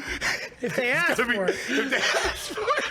If they know. Can you fucking imagine? Vegas is all about if you know. Yeah. Right? I mean, there's a lot of things in Las Vegas that are like, well, if you know. Yeah, Then you can get this. Well, if you know, you can ask for a lower, like you walk up to the fucking any hotel and be like, I want the friends and family rate. Right. Like, who do you know? They're like, I know. I Like, know. damn, you get a fucking $50 room at fucking Bellagio. Sure. Right? It's like, oh shit, I didn't know that. Well, that's Vegas. If you ask, you fucking usually get. Yeah. Like, I mean, this place was built on fucking free drinks, free rooms, free shows, all this different stuff to get people to gamble. Yeah. Yeah, Because, I- I mean, that's And now the you got fucking all business. these fucking like Gen Xers fucking lining up to watch a DJ hit play, and they're paying $150 a head. Oh, yeah. That's fucking 100 crazy. fucking %. It's fucking crazy. I mean, this whole neighborhood, this is like the first neighborhood that it feels like a real neighborhood. Yeah, my building was built in 1910. Yeah. Like it was like one of the original fucking But, like, buildings. I got a bar here. I Yeah. go over to your place. Yeah. I go to another spot. I go to Dino's. Exactly. Like it's like I don't have to get in my car and drive. You know what I'm Exactly. saying? It's chill. Exactly. Like and then you fucking walk across the street and you're at Vinny's. yeah, There you go. and you And walk next door, you're staying- Vinny. yeah, Exactly. No, you're staying in his house, right? Oh yeah, right across the Yeah. fucking thing over there. Exactly. Yeah, Done. just like call a cab. Like, it's Yeah. 4 a.m. Dude, like, it's the craziest thing. Like, we tried to call a cab last night. It was 2 hours to get a cab. No. I just put the people in my car and drove them to their fucking hotel on my way home. That fucking just happened to us Yeah. in. So we drove over here from Brooklyn, me and my producer Brady, and so Brady doesn't have his mic today. So yeah, we drove over. Our car broke down in Gillette, Wyoming. Yeah, it's a place. We fell in love with the place a little bit, but really great pizzeria there, really great people. Awesome. Mixture of like motorcycle guys, truckers, real country western dudes, and like just people that raise cows. One of the most amazing things, no feedlots. So there's just cow, grass. bro. Just grass. They're just grass. Yeah. It seems like there should have been like a lot more cows, like grass to cow ratio. Like they could have like probably like 20x'd it. Yeah. But for But, whatever I mean, reason they don't. I mean, it's just like it's not feasible. Like, I mean, the amount of land that America has that is unused is fucking awesome. Yeah. Like, I mean, like, dude, like we said, like you could take 100 square miles of northern Nevada, turn it into fucking solar panels, And that's the whole country. feed the entire country. Yeah. I've And heard this. It's sunny 360 days a Yeah, year. it doesn't go Like, away. yeah. I that would be great if they did that. I think that would be an amazing thing if that was almost like an American interstate highway system type of project. Yeah. Where you know what I mean? We need that more than anything. in Like this I don't country. want communism, but like there's No, nothing these are wrong big with a fucking country. ideas, though. Well, we have. But look at China. China's fucking communism, right? But Is look it what they- anymore? I don't know. But, You can look make what but they built out of fucking communism, right? Right, but 'Cause now no one it's- could tell them we're not going to invest $10 trillion in dams and roads and power fucking plants and all this shit, and fucking we're going to build a New York City with no fucking people. But in now it. now they allow you. Now it's Yeah. like it's now what China is because now they've opened up the economy. Mm-hmm. You're allowed to open a business in China now. All right. Before you What could- you're not allowed to do is talk shit about the government. Yes. If you talk shit about Yes. the government in China, or you step out of line in any 100%. fucking way. If I opened a fucking pizzeria in China, it would be called #1 government best pizza. Bam, sold. Done. No, it's 100%. Yeah. Like you could not And then- conduct yourself and then the way that you've the conducted yourself government- throughout yeah, your exactly. life. No. Like- The government would give me millions of dollars to open hundreds of these pizzerias. Right. Right? And they would make me a member of the Chinese Communist Party and put me on the board and make me a billionaire because that's what they do. Yeah. Right? If you're all about their government, they give you fucking anything you want. No, 100%. You see that? And then But- what they did is they lifted fucking hundreds of millions of people out of dirt fucking poverty. Billions of people Yeah. out of poverty. Once they converted to like a more capitalist Right. But system. it's super weird. They had this communist Because system. during Mao, like, what was it? 40 million people died of starvation. Yeah, because that's exactly. when it was hardcore. Yeah. Like, all right, we're gonna do our little version of Leninism over Right. here, Marxism. You know. And it's weird how that really has turned into this really interesting hybrid capitalist fucking communist system. I don't even call it communist because they're not giving out fucking toilet paper to anybody. You know what I mean? They're not like. I mean, that's what it's kind of supposed to be. It's supposed to be like we control the means of production, Yep. and we give you what you need, Right. and you be a fucking good citizen. Yep. That's not what's happening anymore. Yeah. Now it's like, go open a business, go be successful, run your fucking factory, pay your taxes. Oh, you and- need people? We'll truck them in for Yeah. you. Like, Foxtrot factories. yeah, What is it exactly, called? right? Yeah. It's Like, fucking no, wild. we'll just bring them in. Can But- you build a building for them to kind of live in? Yeah. Yeah. No, exactly. And then It's fucking 6 years definitely later, all not those chattel workers have, slavery, like, but it's like fucking Audis. Yeah. Yeah. It's not chattel slavery, but it's like it's like not nearly as bad as that, but it's and now it's forced they have- modernism. well, they have nuts on these Yes. Oh, buildings yeah. because to catch People the are fucking people jumping out of the window. Yeah, someone's got to put together my Yeah. fucking iPhone. Yeah, Absolutely. absolutely. Yeah, and, like we all know that. Yeah. And then we did the same thing. Like we gave them the capital and then showed them the way. And now that they're taking it away from us, we're like, oh wait, you can't do that. I'm like, fucking dude, we gave them the keys to the kingdom. Oh yeah. Like you saw it during COVID more than anything. Like, wait, we don't make masks anymore. We don't make fucking injectables Nope. anymore. We don't make our own medication anymore. We don't make do not anything. make any of that shit. Like, dude, like we Yeah. need to make a once in a fucking generation investment in making shit again instead of outsourcing shit. No, I 100% agree with that. I think like, I mean, one of the things that I saw that I didn't really know about, because, you know, I always kind of just assume like, oh, it's just so cheap to make stuff there that's why they assemble the iPhones there because it's cheap. It's not that cheap anymore. Bangladesh is still cheap. Vietnam is still cheap. Yep. China is not that cheap. The difference is the reason why they have to assemble them there is because they have Votex that train these guys in this very specialized Yes. To do thing. this one thing. And right. you and it couldn't lifted those fill people up. out of poverty. Yeah, but you couldn't fill up a room with qualified people in America for that. Right. They could fill up fucking giant Factories, stadiums giant factories, with these yes. fucking people. Yes. Because they're and trained they to can do that this. one thing, and not only that, but now they produce all the fucking chips. The biggest problem with COVID and when they shut down all those factories, the reason why we can't have more cars in America is because all of our fucking push button start asshole fucking cars run off the same chip. That chip is only produced in China, and that fucking they got COVID and half of those fucking people died. Right. And now they can't produce those fucking chips. Right. And now we can't have cars in America. Yeah. And now all of our used cars are going up in prices, everything else, all the other inflation shit. It's because we don't fucking make anything. Yeah. And now we need to get back to making shit. That's Well, the reason why. Like We have to invest in it. And now it's like, it's never going to go back to like Rust Belt shit where like there's a million guys in there because everything's automated right now, even in Right. China. Yeah. But I think you're 100% right. We have to fucking we have to make shit. build these And factories. here's the great thing is we need people to work those fucking machines that make shit.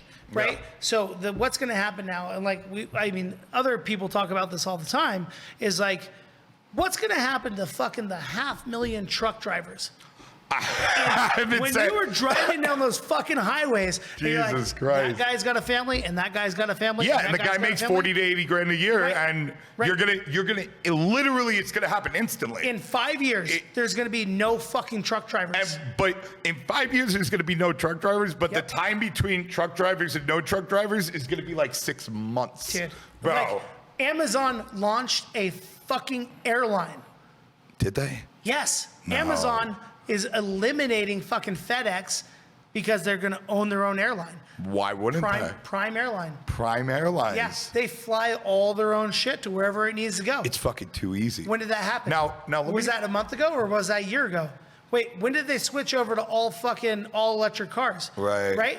What do you think is going to happen when they can do automatic delivery? They're going to do it instantly. Yeah, As exactly. soon as the technology Yeah. is safe enough. Exactly. But now I got a question. We were talking about factories and, you know, you're going to need guys to push buttons. Yeah. But in those factories, because we've completely fucking got rid of the unions in this country, Yeah, you know what I'm unfortunately. saying? And so is that going to look like what an Amazon factory looks like where, you know, if you take a pee break, like you got to like Right. wear diapers and all these horror stories that you hear about? mean, yeah, or yeah, is yeah. it going to be like, or is it going to be a 40-hour work week with overtime and like, you know what I mean? Is it going to look good? Eventually, the people will have to fight back. Hmm. If the government doesn't prepare for that, then Americans will fight back because it's a war against our state of living. Yeah.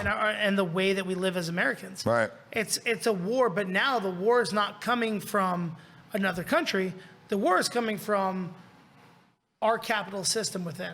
That's a really It's coming from fucking scary thing. corporatocracy that pay for the government. Exactly. And, Right. And that's the thing is like, and like, let's take it all the way back. Like, Lord knows that, everyone's talking about vertical integrating their businesses, owning the whole supply chain, everybody. Right. Fucking tomato companies, right? Stanislaus Tomatoes is a fully vertically integrated company. They 100% They know are. everything. They own the fields. They own the recipes. They own the fucking packing facility. They own the distribution. They're packing right now. There's a live feed in Pizza Expo. Absolutely. Bro. Yeah. Giant fucking trucks. Dude, just running, just bro. mowing down Yeah. fields of tomatoes. No, they have it, the trucks with the tomatoes in it already looking like I think they're stemmed already. Yeah, you remember we went out with Ernesto and fucking the guys at Stanislaus. Dude, their time from field to can is down to like 3 hours. It's fucking insane. It's insane. It's insane. And they're making multiple products off of that. Yeah. Like, that's the crazy thing is they're making tomato paste, fucking canned tomatoes, fucking your recipe, the fire roasted recipe, the fucking this, that, the other thing. Right. And every fucking can of tomatoes that you're getting came from one fucking place within 20 square miles in fucking Central California. Yeah. And it's happening at a rate that's fucking insane. Yeah.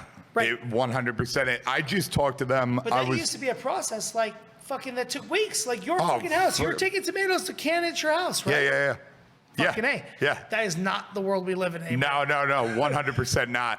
I was actually talking to the marketing director, Steve Rouse. We were doing like a pre-interview because I wanted him to come out. Which, by the way, they're amazing fucking people. Oh, yeah. They're good. amazing. Dude, the Cortopassi family. They're great human beings. I think their olive oil the Cordo olive oil is one of like the fucking best products that you can buy simply because now, if you're in a restaurant and you want a certain thing, that's one thing you're going to use. I'm a psycho. But I will only use Californian olive oil. And I mean, it is California olive oil. But I'm like, I use California Ranch Arbequina olive oil, and that's all I use. Yeah, got it. I'm weird. Well, one of the things that I love about them is they kind of did with tomatoes what they did with olives. So they're able to there's no like fermented old olives in their thing. They're able to harvest in a way where they're only getting it peaked. Because the way they plant it or something else. But the one thing that all right, so if I buy my mother 3 liters of olive oil, it's going to take her fucking like a month or two to fucking get rid of that, right? It takes me half a day. Right, so it's different. Yeah. But for my mother, so now as soon as you crack that bottle, even if you keep it at 60 degrees in a cold, there's oxygen in there, it's oxidizing, it's going rancid.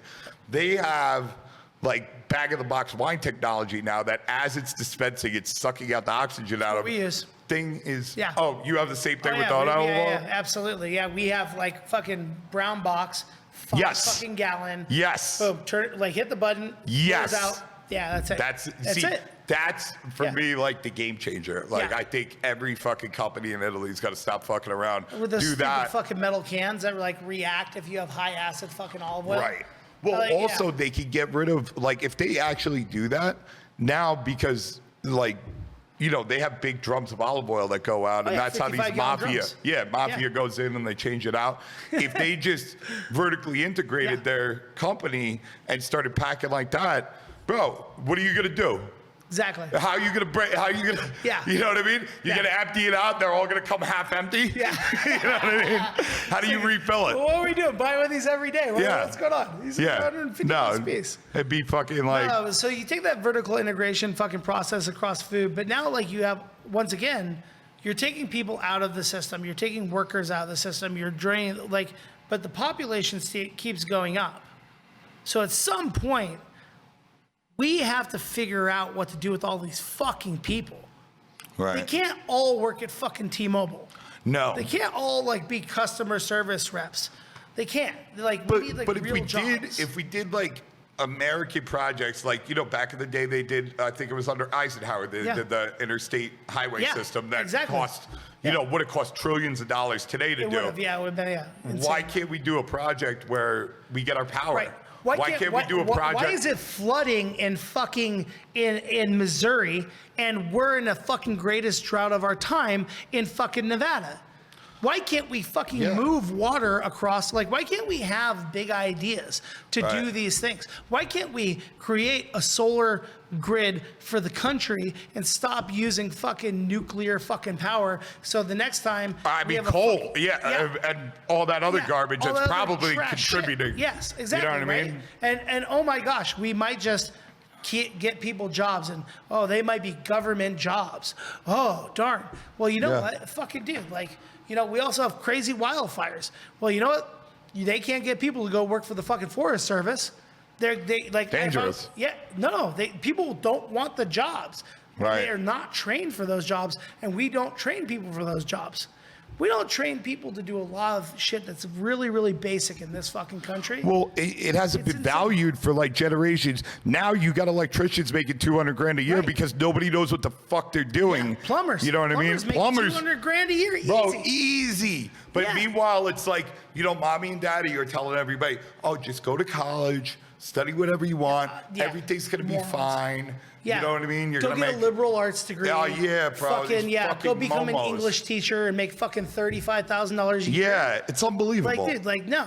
It's just, it's crazy. Like, it's like, go learn a fucking trade. You want to never fucking be out of work?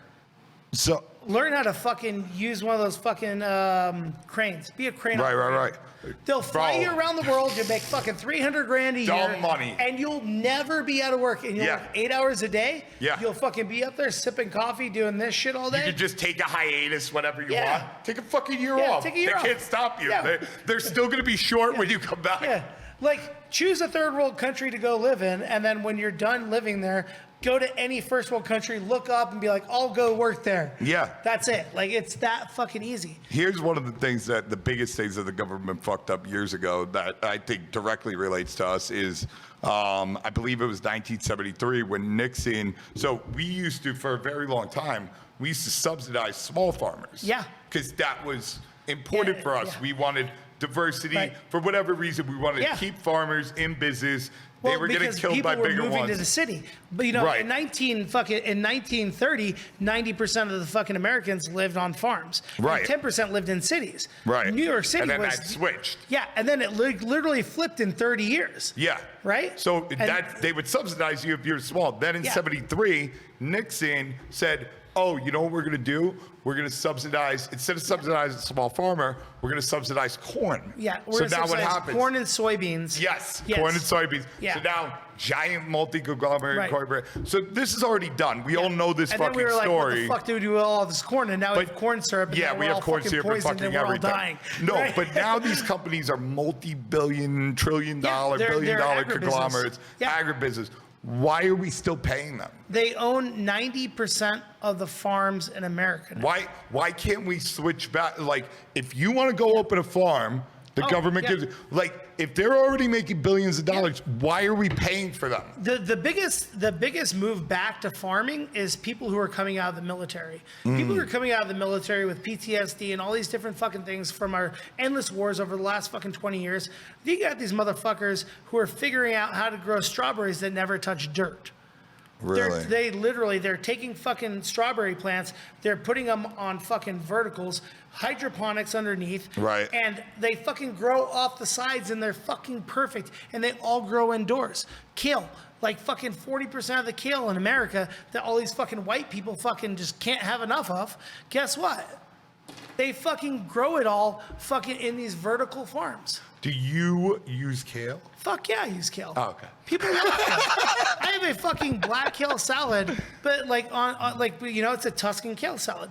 It's fucking Tuscan kale, pecorino, lemon juice, olive oil. Okay. We put a few more fucking things in there, but that's basically what it is. You know, but it's like really like we take something that's super traditional and almost like not good, add 2 or 3 different things to it, make it fucking taste good. Have you ever gone to Italy at all, or? Yeah. I mean, I went to Rome and Florence, Venice. I got over to Bari for a few days, but I didn't spend a lot of time there. Okay. Where I really want to go basically down the boot and then into Sicily. Oh yeah, it's good. That's where I want to go. And so like, and whenever you want to do that, I'll hook you up with a bunch of fucking people. Dude, like I'm all about it. Like, I mean, like, so the reason why I wanted to go to Venice is because my mentor, Luke Palladino, was an American from New Jersey, fucking went over to Italy, and he actually got kicked out of Italy for winning Best Chef in Florence. And at age 27. Yeah, they don't found out like he was that American, fucking shit. And they were like, fucking adios. They don't even like it when, I mean, look at that Massimo Bottura guy. They fucking hated him, what he was fucking doing, like, in the beginning. Yeah. Now they're, the thing is, they've Massimo accepted it. Bottura, like, people, like, really don't know where he came from. They're like, all of a sudden, this guy is, like, the best chef in the fucking world. Right. Dude, he worked for Alain Ducasse for, like, 15 years. He bounced around, too, right? He worked for a ton of, just top, went to New York, did that thing, went somewhere else. But that was all for Ducasse. He was Ducasse's. Oh, yeah, he was Ducasse's fucking Italian pasta guy. Yep. And the funny thing was, like, the biggest knock on fucking French food was that it was just Italian food in disguise. That was all Massimo Bottura. All of it. Right. No one knew that there was just this fucking guy, and then he has his wife, and he has kids, and he's like, fuck this, I'm going back to Italy. And then he opened a restaurant in Italy, and it's the greatest fucking restaurant you've ever been to. Yeah. Right. But they fucking hated him. Until he became the best chef in the world. Yeah, and then they accepted him. But like when he opened, like like according to what I've read about the story, there was like 3-4 years where like it was like, this isn't fucking working. Yeah. And not only is it not working, but this is an Italian food, and we don't fucking want it. Right. That's what they said. And they were 100%. And then crazy. like now he's the pride of Italy. Of course. Now he's the pride of Italy, right? Yeah. It's like, I wonder how the half American Ligurian raised fucking 100-meter sprinter whose fucking family's from Texas. I wonder how that went down in Italy. We don't talk about it. Exactly, right? That's how it goes down. You're like, she's got the Italian flag on. She won. That's it. She's fucking Italian. Exactly. We don't talk about it. All right. Yeah. It's like, Italians are funny people. I own fucking 3 Italian restaurants. I am not Italian. Right. I tell people all the time, like, where'd you learn how to cook Italian food? From real Italians who I grew up with. That's the only reason why I know.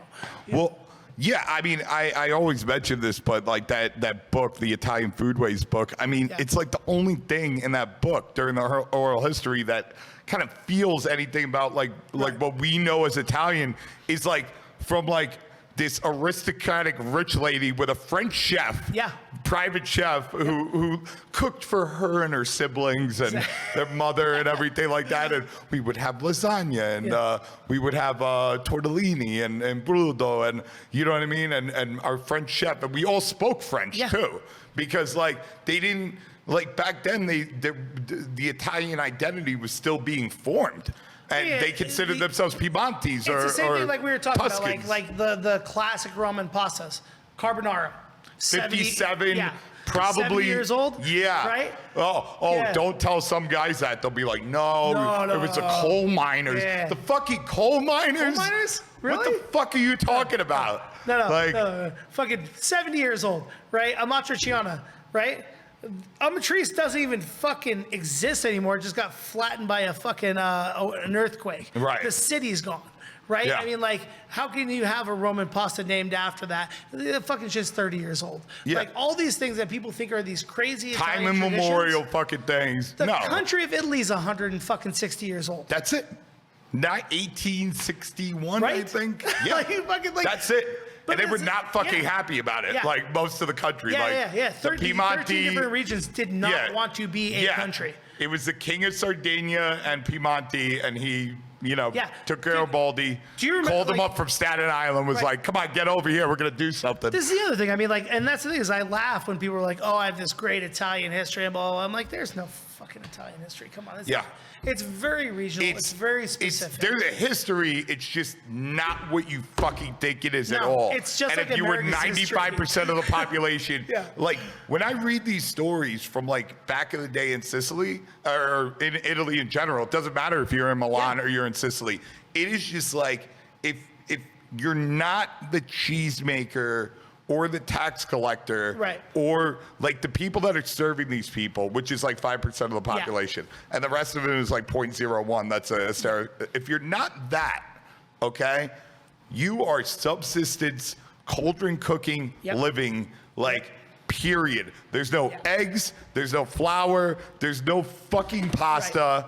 No, Like, there's none of that. No, There's you nothing got a what you need. cauldron and you steal what you can. If you a good fucking day is, you know, your daughter went and grabbed a couple Parmesan rinds Right. from a fucking garbage can and you threw that in your pot. You know, so you can have some flavor. and that's the crazy thing is like we look at it and some of the things that we think of as being Italian cooking, the things that I go back to is like, look at the Amaro. Like, look at the Amaro labels. Those Amaros that are family recipes that go back 400 years, Right. do they have ingredients in them? Or are they literally just what was growing around the family house? And that was the Right. dude who made the fucking booze in the fucking neighborhood. Well, that's so many of these things. Take Right. Ribollita, for instance. Ribollita was after the war. They kind of, you know, because you get nostalgic about things. Right. So they took this cauldron cooking, which was just anything that you could grab, and there was no standard recipe. Standardize it, because now you could go to the fucking store and fucking buy onions and tomatoes and whatever the fuck you want. And, you know, but then it's looked at as this, you know, 600-year thing. No, it's another thing that's like Just fucking another 60 thing. years It's just old. Old fucking soup, Yeah. right? It's like fucking like tomatoes. Fucking farmers would take tomatoes, slice them, throw fucking a little piece of garlic, some olive oil, fucking smash it between bread, put it in their fucking pocket, go work all day, and their only snack was panzanella. Right. They take it out of their fucking handkerchief, eat it for fucking lunch, and they go back to fucking work. Yeah. Because that was like back, you know, people don't realize, it's just so many people who just don't understand the culture is so small and how fast we are moving as a people, as a race of human beings, and how fast we're replacing ourselves. It's Yeah. fucking crazy. And when you talk about these people who are like, oh, you're not Italian, I'm like, who fucking cares? Yeah, who gives a fuck? Like, yeah. I make the best food you ever had in your fucking life, jerk off. Because the only thing I've ever done since I was 14 years old is work in restaurants. Yeah. Right? It doesn't That's it. matter if you're Italian, Chinese, No. Japanese, what. It doesn't fucking, that doesn't mean you But can that's the fucking other thing. cook. Is like, the next fucking 3 restaurants I'm going to do aren't fucking Italian.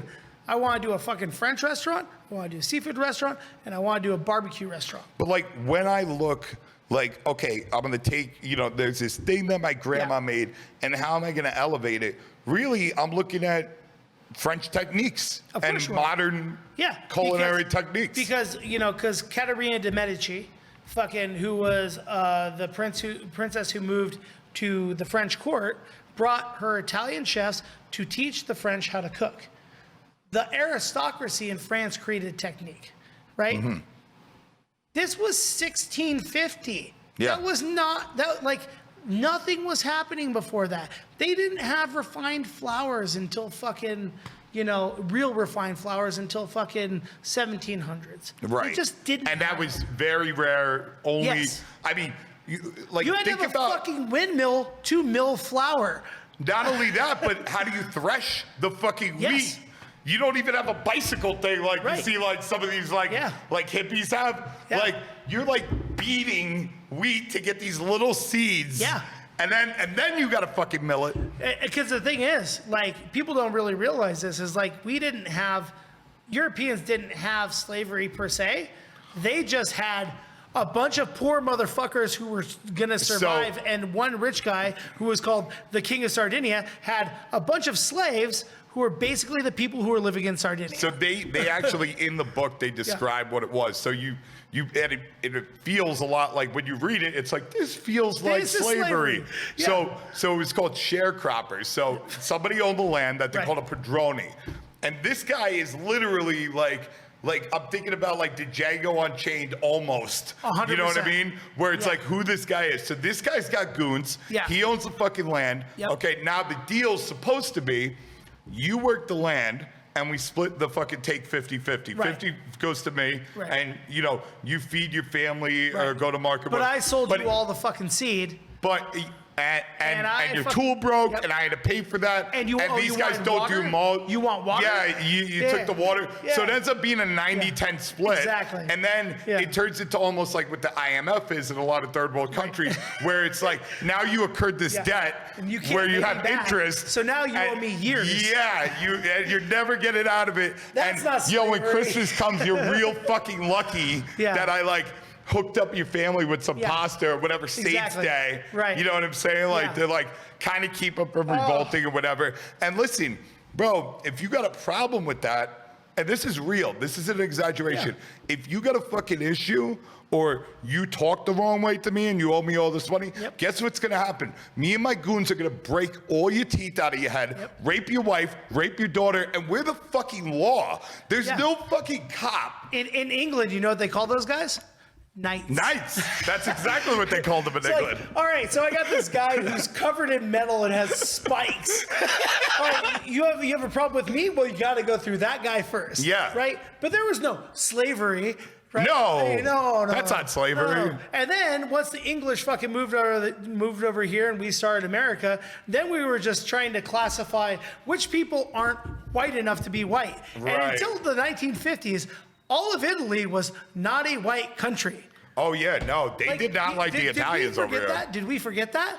Like, we definitely forgot that. Well, as Americans, we're really good at forgetting that. The same way Italians are really good at forgetting their fucking history. Oh yeah, right. They're amazing at forgetting their history. Like, so there's it's a very popular in universities today in Italy. It's a book called Tironi, and Tironi is like all about when the Piemontesi took over Italy, unified Italy. The Kingdom of Two Sicily had a lot of culture, a lot of riches, and they did beat the shit out of them, dismantle the fucking the Bourbons from Spain, their whole entire aristocracy, stole riches, blah blah blah blah blah. But the problem with the book is the idea that did it get worse? It did. But the idea that it was all sunshines and rainbows and there was just fields and everybody was having a good time making pasta, they were drinking wine like before this happened, is fucking crazy. It's crazy. No, it was the land of give me your fucking shit, do the right thing, don't talk shit, or I'm gonna knock all your teeth out of your head, rape your wife and your daughter, and you got nobody to complain to. Yeah, because you did it to yourself. Yeah. It's fucking crazy. And then all those people escaped to America to a better life. Yeah. Where we threw them into fucking sweatshops, worked them almost fucking near to death. 100%. Had them living like fucking like slaves in like the animals. South. They were living like fucking animals. In filth and fucking plague. Yep. And then out of that grew this amazing fucking country. Yeah. And we have all these, you know what I'm saying? Like the more history I learn about all this stuff and whatever, you know what I'm saying? Like, I hate it when I run into an Italian guy and he's like, chicken parm and spaghetti and meatballs aren't Italian. And I'm like, fucking listen to me very carefully. When Italian Americans were eating chicken parmesan and spaghetti and meatballs in the 1920s, let's say, you had fucking fascism and black shirts and no fucking culinary fucking anything and except for the rich. Yeah, everyone was Meanwhile, starving. everyone here was like, we got fucking flour and meat, even though we're living like animals and we're poor as fuck. They still had flour and meat here because we had industrialized farming at that point. They were poor as fuck, but they were still living 100 times better than they were in fucking Europe. Because in Italy had not industrialized farming techniques at that time, and America had already been doing it for 40 years. Yeah, and that's the crazy thing is that when you really look at it, and we look back at like the golden age of America, the golden age of America was from the end of the war to 1965. I'd agree with that. Like, I mean, like that's the time that all Americans think is like, oh my God, that was. You could be a janitor, own a house. Like they thought that shit went from like 1776 to like 1989.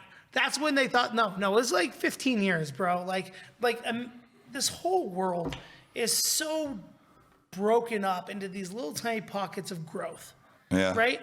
Now we're looking at the next revolutionary fucking piece of that. And while you have people like me who are teaching kids how to fucking take flour and water and make fucking bread out of it, right? You also have kids who will never eat a piece of bread in their life, They will eat Wonder Bread and fucking starch molecules and fucking, they'll never have real yeast, and their bodies are going to fight that because they have 400 years of fucking eating flour. Right. Behind them, right? Like, so we've just been poisoning our body now, and now we're fucking like trying to do this. So when we talk about like yeast hydration, all this stuff, and then meanwhile, Domino's is trying to crank out the highest sugar content fucking product possible at the cheapest price possible, as fast, delivered by nobody, hopefully made by nobody. Right? Oh, it's gonna be made by nobody. Exactly. Yo, yeah. Have you seen the fucking machines they have now? Yes. They have that little like nub arm that actually Stretches spreads. Yeah. Well, it spreads the fucking sauce like a human, like you with a ladle, instead of like the Costco machine. It actually, and it fucking stretches the pie. And that's where we're going, right? Oh, yeah. And that's to keep a price down, so that way we can keep the idea of what this economy is kind of alive, because we still have starvation wages and we still have all these different things.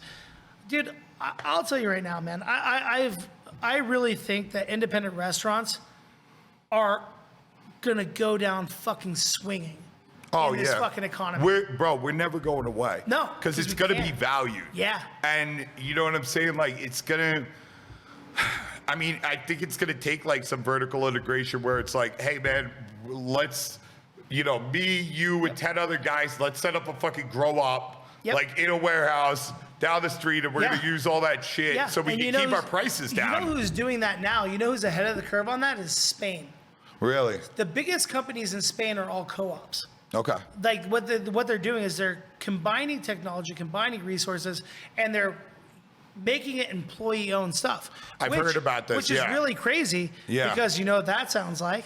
Communism. But right? Hold on. It's nuts.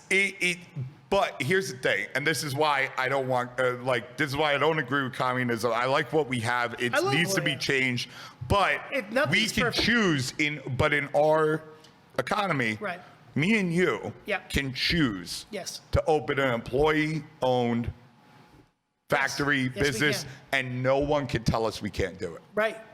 Right. That's a fucking beautiful thing. And you know what the craziest thing is? The Chinese government be like, that's a great idea. I tell you, like, it's so circular and it's so fucked up. Because as all of this shit happens, all that fucking money goes straight to the fucking top. Oh yeah, It goes straight to the fucking top. It's fucking crazy. They've literally rigged the system to where it's like they can't lose. There's no losing anymore. No. I tell kids all the time. I'm like, bro, you want to go make money? Go get your fucking Series 7 and fucking walk down fucking downtown Manhattan and go get a job. Fucking Like Jeff Bezos, you can't lose. Jeff Bezos thanked his employees for his ability to go to space. What a fucking scumbag, huh? As he has and as he fights unions off.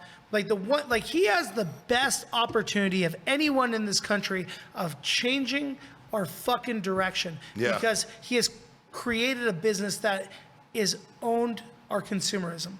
Right? It owns it from fucking There's top no to bottom. getting away from it. There's no way. It's too fucking easy. Yeah. I go here, Dude, whatever the fuck I want, and it's at my door in 24 to 48 hours. I literally, on a whim, last night at 12 o'clock, hand to God, got on there, thought of a dish I wanted to do, and said, man, I need a Japanese vegetable sheeter.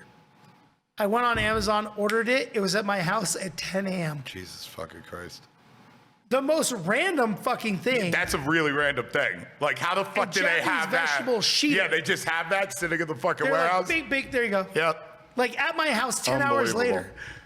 Free delivery. Yeah, free. And what is it? It's $10 a month. It's $100 a year. And it's $20 cheaper than from Corin, the Japanese importer in fucking New York. And it's, bro, you pay $10, or no, you pay $100 a year. Yeah. And you get free delivery for all your packages and you Netflix. get to Top Gear. And Top Gear. And And you get to watch Top Gear. I get to watch Vikings, Top Gear, right? all this crazy fucking shit. It's insane. Like, I look at that and I'm like, okay, he won. You won. You won Just already. make him president. Just give us unions and make him president. Fucking call it a day. Yeah, that's Right? it. I mean, it's got to be a game at a certain point. I heard this interview with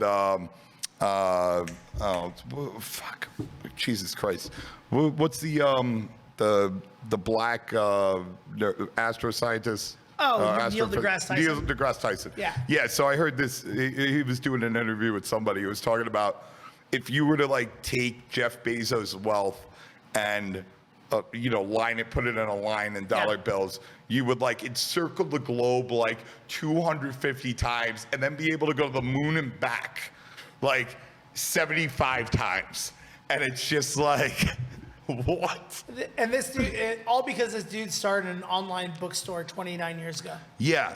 I mean, really what we got to do, I mean, we had this after the Gilded Age where we had like, it was like, listen, we don't want an aristocracy in this country. This was the idea. Yeah. People are amassing this wealth. So we have an estate tax. Like when you die, like give it back. You got to give 70% of it back. You won. Yeah.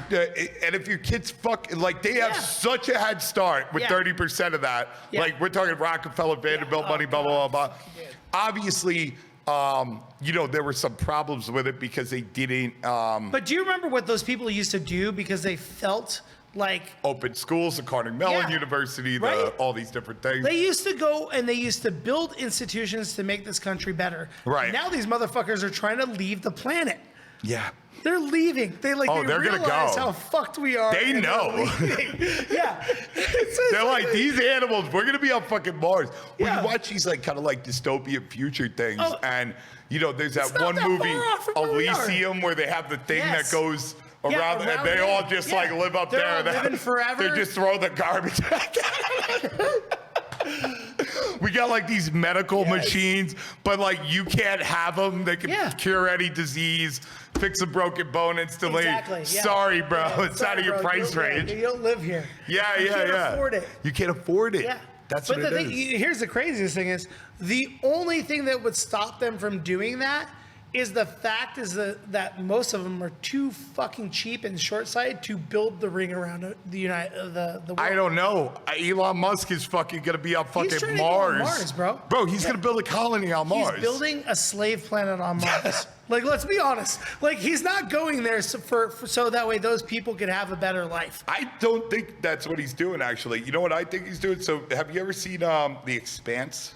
Another Amazon show. I gotta watch it. Oh, it's fucking great. I'll send my money to Jeff Bezos now. So it takes place. Yeah, exactly.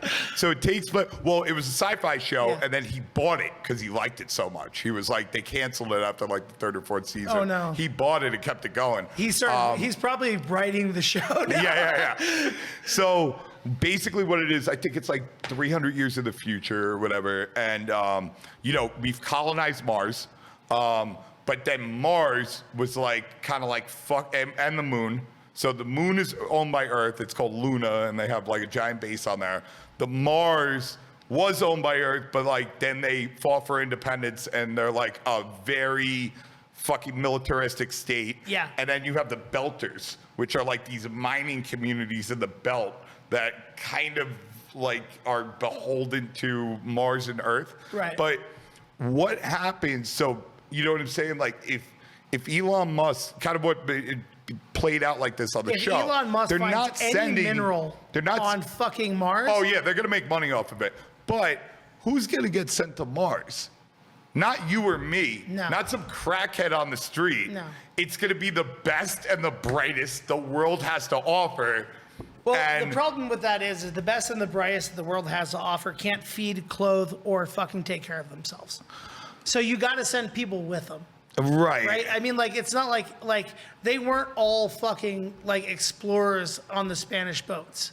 They were mostly people who were so fucking poor they had to get on a boat and go somewhere that was almost certain death. Right? Right.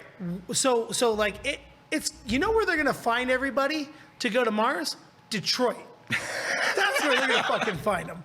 They're gonna be like, all right, 6 Mile to fucking Royal Oak. Get on the fucking thing. Get on the fucking plane. You're going. Right. Right?